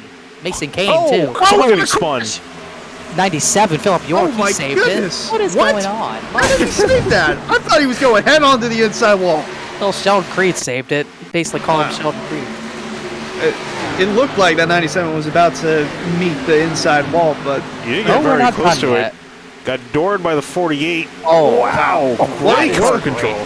That is what a great wheelman. stuff. What a wheelman. Oh, more contact. I think Cooey and Irvin might have hit there, but they keep it clean. I don't think we're done yet with people dooring one another either, but this is getting wild already, and we still have 14 laps to go. But one person... Oh, man. Lakatos go. Good pass. Very solid effort from Casey Lakatos and Bryce Senizek. Both these guys, and Wilson. Really good bit of these guys in the top 10. Shane Abbey claw over the wall. He's still in 10th. Yeah, we'll see, though. If they keep clobbering the wall, definitely going to drop out of that. See Skyler breaking out to a bit of a comfortable lead here. Jeffrey Wilson trying to put some pressure in behind, and someone swinging out to make a move. Ryan Swan. Wait a minute. Where did he come from? He's knocking on the door for a top 10. Here comes Ryan Hartz trying to reclaim what is lost. Okay, what is going on? How is Ryan Hartz here? I thought he was total. He has no rear end. It might be helping him for grip, maybe. Getting him just loose enough, but I can't believe he's even up there with the damage he has. At least it's not hectic for James Skyerly. He's clear away half a second lead, but Wilson's in the wall from 5th. He's going to lose momentum. Oh, and Kane in the wall as well. Kane clobbered it coming out of 2. There's Shane Terry and Tom Bourne, Alex Weaver all duking it out for 6th place. Not something I would have thought I'd be seeing 20, 30 laps ago, but here we are. This entire top 10 is bizarre. Other than maybe James Scully and Justin Munsell, the entire top 10 is utterly bizarre to go through, and they're changing rapidly here. Some of the faster guys outside the top 10 are working their way on back. We're looking at Ryan Hartz not too long ago, up into 12th, trying to see if he can get further on. Santos starting to drop out a little bit. How about Matthew Bell trying to work his way back inside, just inside the top 15 now. Mason Kane still dropping back after his couple of solid hits. He's dropping back slowly. Bryce Senesek started 41st and he's up to 4th. That's unbelievable. Yeah, a lot of drivers have really good climbs through the field as of late here. But look at the stack up behind Matthew Bell. Behind Phipps is there. Jacob Hudson's 21st. James Cooey. Greg Mitchell, the modified, he's dropped back since the restart, but he's still fighting Mason Kane. Garrett Grant Kane better be in the wall. Oh, yep, saw that coming. That's 3 in a row. That's a hat trick on this run. For the time being. Trying to look up at the lead. Not with hard into the wall in front of Ryan Swan and Ryan Hartz. The brakes, Buford, hit the brakes! Oh. Holy cow, that was... Wow, Everyone. I just can't get over that. Oh, and Ryan Swan was not happy about that. Ryan Hart's got a piece of it as well, so his climb is hurt. We'll see the Simrack Market replay. How that started. I don't think Ryan Hart's got anything out of this because Swan's car goes through the 3. Ooh. I think he lost his hood. He lost the hood, yeah. Okay. They just barely unlucky. Wow, look at everyone on the apron trying to slow down the board. Wow, oh, the transition. Look at that. That was a perfect transition. Dude, 84, get the apron, go up the track, into the 20, gets absolutely thrown into. Oh, Scioli faked on the pit road. I thought we were going to see strategy there, but almost no one's going to pit. I don't really know how many people even have tires left. Matthew Bell's going to pit. Not too many. Let's see. Casey Lakatos has been down there 5 times, so I don't think we're going to see anything out of him anymore. And honestly, at this point, do you even want to pit? Is it worth pitting? No, not really. If we had a few drivers at the front pit, then maybe, but... even if you have tires, I think you're done using them. David Weishart's going to get the lucky dog, so there he is. He did get some damage, but not as much as a lot of the other guys who were in the top 5 with him did. But good recovery from him. Pit road penalty kind of hindered his day, but he has a chance to get a few more here back on the lead lap. Well, got less than 10 to go, and got some new merch coming out from Area iRacing.shop. Actually, was that the right one? But we got new merch coming out, and it's getting warmer out, so if you want to get a hat or a t-shirt, you go to, this is the right website, shop.areairacing.com. Race fans, be sure to check out shop.areairacing.com for merchandise to represent your favorite driver and teams. Shop on our brand new selection of champion t-shirts, jackets, hats, and more. Easier to shop, quicker to ship, better to wear. That's shop.areairacing.com. Still have some jackets out there in case it ever gets a little rainy or cold wherever you're at. But gonna have some tank tops coming out, and you got the Ryan Swan t-shirt as well. So if you want to buy a t-shirt for Ryan Swan after what happened to him, you can go to shop.areairacing.com. I can't believe Ryan Hart's score is still in 10th place. I mean, he didn't really lose any positions from that wreck, but I'm not sure if that car is necessarily going to be able to stay there, because if the hood came off, I'm willing to bet that he's got some decent damage there, but not sure that's necessarily going to stop him. Yeah, that was a big hit. Can't imagine the RPMs are full song, but we'll see what he can do here on this restart. We might well, at get least the he's still green. got the door. Yeah, he does have the door. That's a positive. And the steering wheel. That's the most important part. Well, it might not be there for long. We'll see. I think a few drivers have lost that. I'm sure some of them have lost it from attempting to throw it at another driver. There's been some very angry drivers in some cases. Not too many, but quite a few some where the irritation. I'm sure, Connor, you've been hearing it on the race chatter too. Some drivers not too terribly happy with others. Ryan Swan was not happy about it. I was going to say, Jordan Martin's steering wheel might be laying somewhere in turn 3 or outside the racetrack. He went pretty high. He went about as high as that billboard, maybe a little higher. I was mad on Monday. Oh, yeah, I remember. You had a lot happening on Monday. Well, it was an experience, for sure. I'm still amazed you came in the top 5 at the end of all that. Well, it did help they all have mini wrecks. That's what happens. You get the end of these races, you have mini wrecks that might not bring out the yellow. You take advantage. You also take a stroll through the AstroTurf. That helps here. That was fun. Twice. As I say, we've seen quite a few strolls through the AstroTurf here, and I have a sneaking suspicion probably going to see maybe some more here. As we come down to the end of this race, I believe we should be getting the 1 to green this time by. Indeed, we do. So we got 6 laps to go, guys. Green, white, checkered or no? I say no. James Scioli says he has to pee, so he wants us to go green.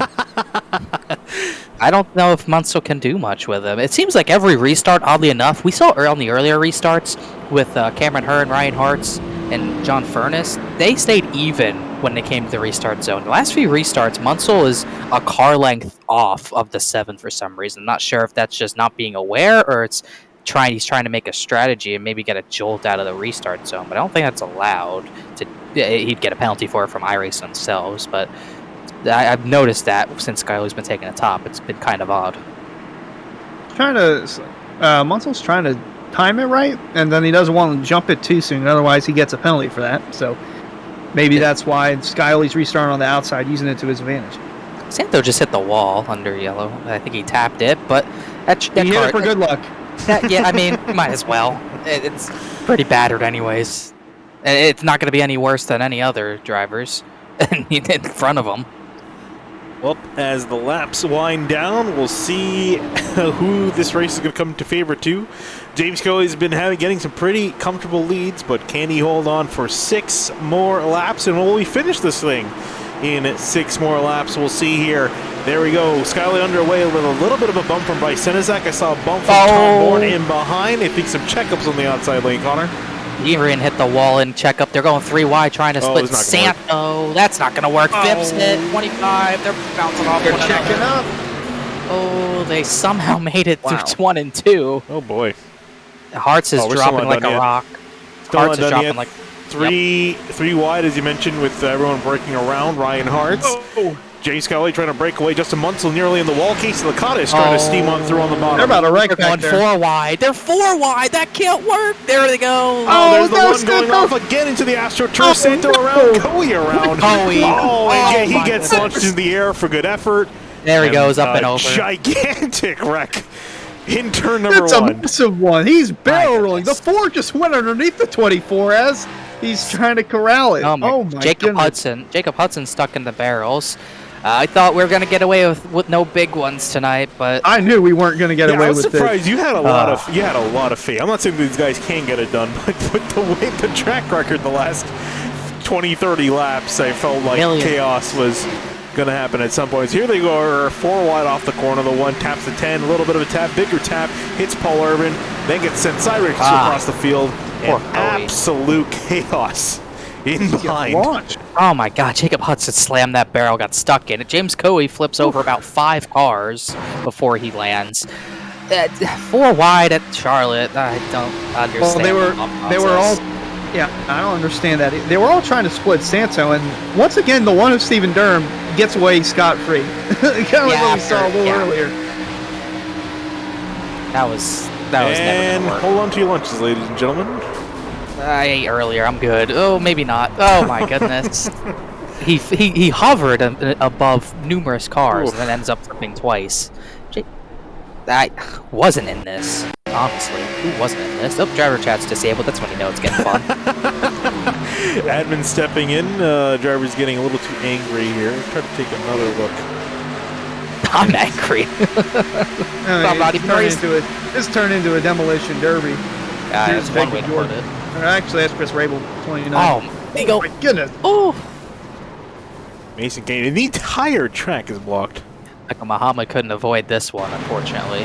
They avoided a few earlier. Andrew Santo might have gotten dodged. Want to take a look from this camera angle. This is a good camera angle tonight, I'll say. Oh my gosh, what a hit. Absolute disaster plays out in behind. I think Andrew Santo got the best of that as well of Steve Durham. I think right they on both board got with away the number 10, see what else he saw. I'm trying to find where he is. This is the hardest part. He didn't get away with it. He doesn't have a front bumper anymore. Well, he didn't have one earlier. They'll tape it back. Oh. I mean, he had one as of late, but they had to put it back on earlier. As you can see, contact there. He's just trying to collect it, but keeps, starts pinballing. And then, there comes the field. Yeah, My entire goodness. field coming Oh. towards him. No, he got hit right there. Yeah, Holy guacamole. Well, that definitely puts us in green-white checker territory. I'll say. And thankfully, we have only one. Yeah. Would have been Alright. here all night and then some. I kind of want to just at this point, I just kind of want to take a look and see who we have undamaged, because I think for the most part, as I'm trying to just scan through, I think the top 10 mostly unscathed. Well, everyone in the Yeah. top 10 has damage, but their damage is in Relatively. the slight category. The only ones in the top 10 I think who are unscathed are James Scully and Justin Munsell, and then everyone else has a ding here and there. And then you get back to Paul Irvin. He's the leading modified now. We've had a few leading modifieds tonight. He's 12th. Steve Durham survives, but he does have some damage. But I literally think the top 2 are the only 2 undamaged cars left. I see how the Tuesday night went, because this is oddly similar to Tuesday night. Had wrecks in the beginning and the end, but the middle portion of the race was really good. It's when we saw all the green flag racing. Well, actually, on Tuesday night, we had the beginning go 40 laps green, then the end went 30 laps green. Tuesday night, it was the middle portion that was bad. Tonight, it's the bookends getting. Oh wow! Look at bad. Matthew Cochran. He's missing the entire rear deck lid. I've never seen the deck lid come off. Oh, that happens. And, Deck lid, the that's bumper. It's been a That's while normal since tonight. it's been a while since seeing that come off. That's normal tonight. That's He's actually. got the. It's got the rear end of a modified. I think everyone past like 16th is missing some sort of major fender on their car. It's Yeah, like what I'm Irvin's gathering. There's missing- Rob Ackley in 25th down in pit lane. But yeah, basically after Mason Kane, after Philip York, everyone's missing some sort of fender or panel. Hartz is missing the hood. Bechter he's never had good luck today. He No. had nothing go Oh, his no way. surprise. Here comes the one of Stephen Durham down on pit road. Nope. Nope, Oh, he faked it up. faked me out. I thought he was gonna. I thought he was about to top off on fuel again. Always No, even not this guessing. time. Better not Ed be Roberts. next time. We're going green next time by. Going Hart's- green. Hartz has no hood. Rabel has no hood. Furness has no front end. Weishart, Greg Mitchell. Red Robertson's not happy about something. I don't know what. But we have 2 laps to go here, and we'll see if we can make it to those 2 laps. Yeah, because that's the big question. It seems like for the most part we're able to make it a lap. After a lap is anyone's guess. So I want to say we will make it to the white flag.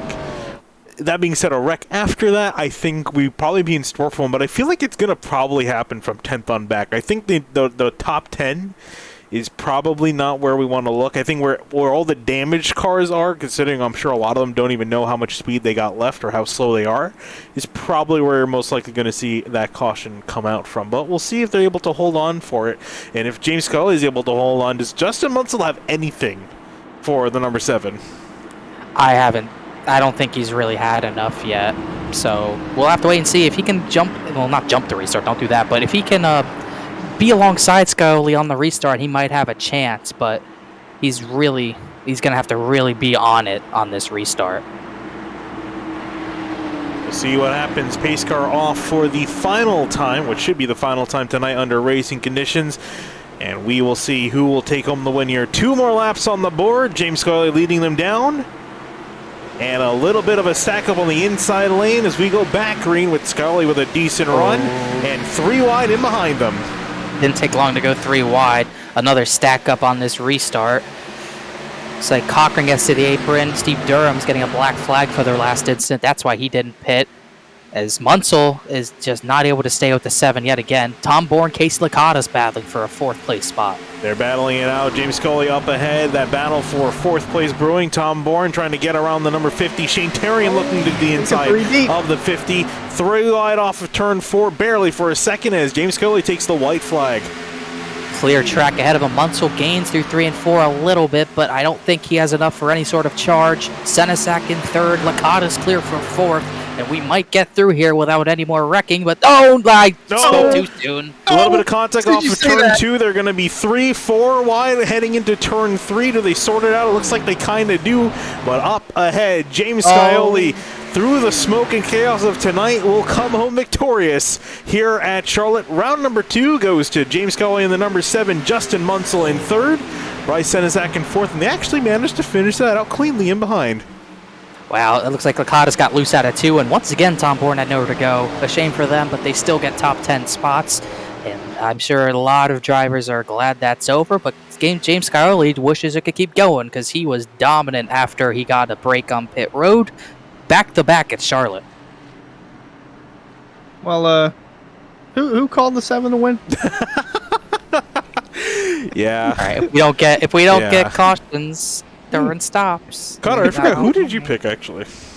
It was second place, Furnace, and that. Oh yeah, I was gonna say both of our picks did not end up well today. Did get back to 14th at least, with no front end. And where did Ryan end up in 18th? Yeah, not particularly good for him. But this man, Hunter's pick, getting it done, burning it down. Well earned here for the number 7.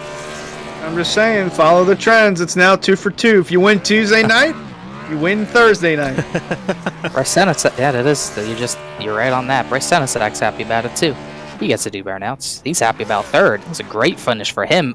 Once again, he started 41st. he's had a long climb forward in that 09 machine as Skyly burns it down. Let's go through your final results here. As they're going to do some dual burnouts here on the front straightaway, celebrating their victory over tonight. James Scully, Justin Munsell, Senizak, Terry, and Weaver, your top 5, with Jeffrey Wilson finishing in 6th, Nick Silver in 7th, Matthew Bell in 8th, good recovery for the 43 there at the end. Tom Bourne and Casey Licata rounding out your top 10. Yeah, Wild, he got back up there thanks to the incident with the 50 and 16, as Licata rounds out the top 10 even after that. And you look further back, Mason Kane, Ryan Dunkelberger, who brought out that yellow on green flag pit stops, he's able to use it to his advantage. 12th, Andrew Phipps, Furnace back to 14th, as we mentioned, Swerve Irvin 15th, and then, really everyone here has just had some sort of struggle throughout the entire race. Mitchell, Beckner, Hartz, Fambro, Rabel, they all had issues tonight, Hunter. I think the only one that didn't have an issue was us, because we weren't on the racetrack. we got to watch everyone else have issues unfold, but yeah, looking through at the rest of the results here, Rob Ackley, Philip York, David Weishart. Boy, we're getting to the part where a lot of these guys are inside the top 10 and just had something go wrong at some point during this race. Feels like 24 hours has passed, but really it's only been about 2. Matt Alverson and Robertson, Garrett Grant, and Andrew Santo. Man, it seemed like Santo was about to get a top 10, but just the moon. I don't know if we got a full moon, half moon, quarter moon, something. The moon said no.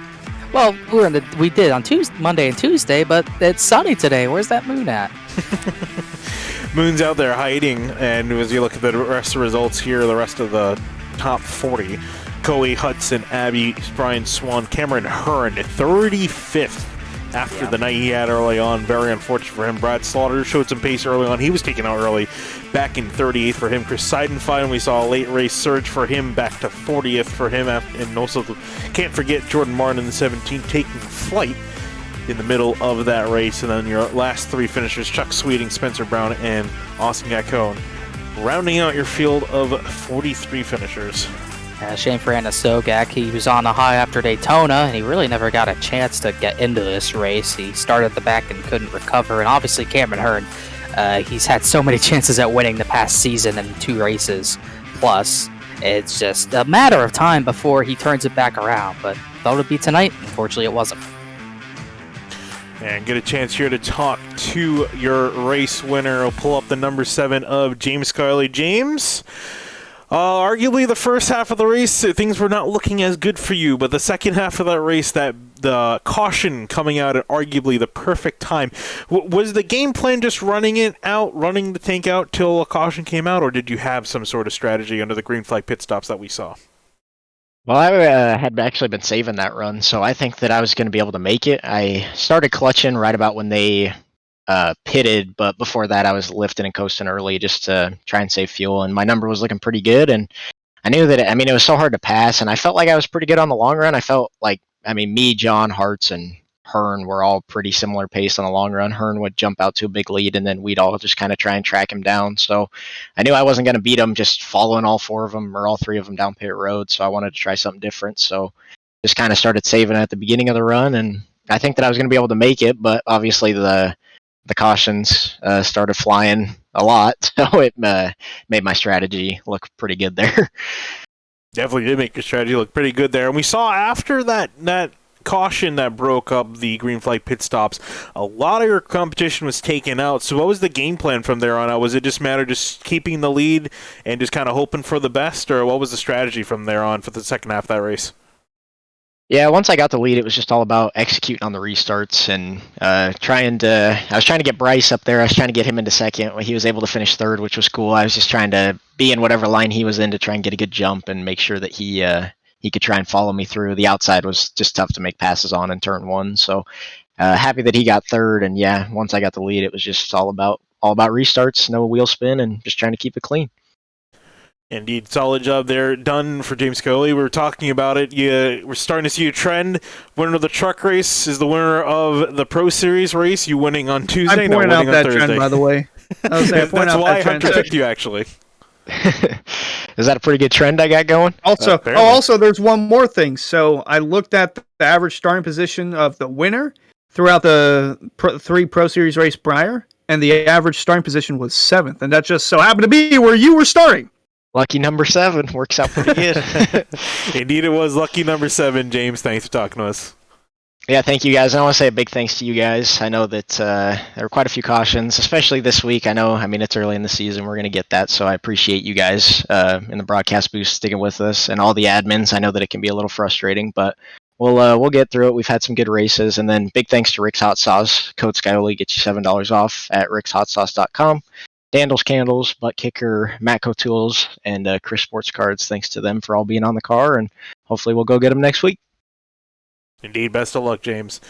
Moving on to our second place finisher, Justin Munsell.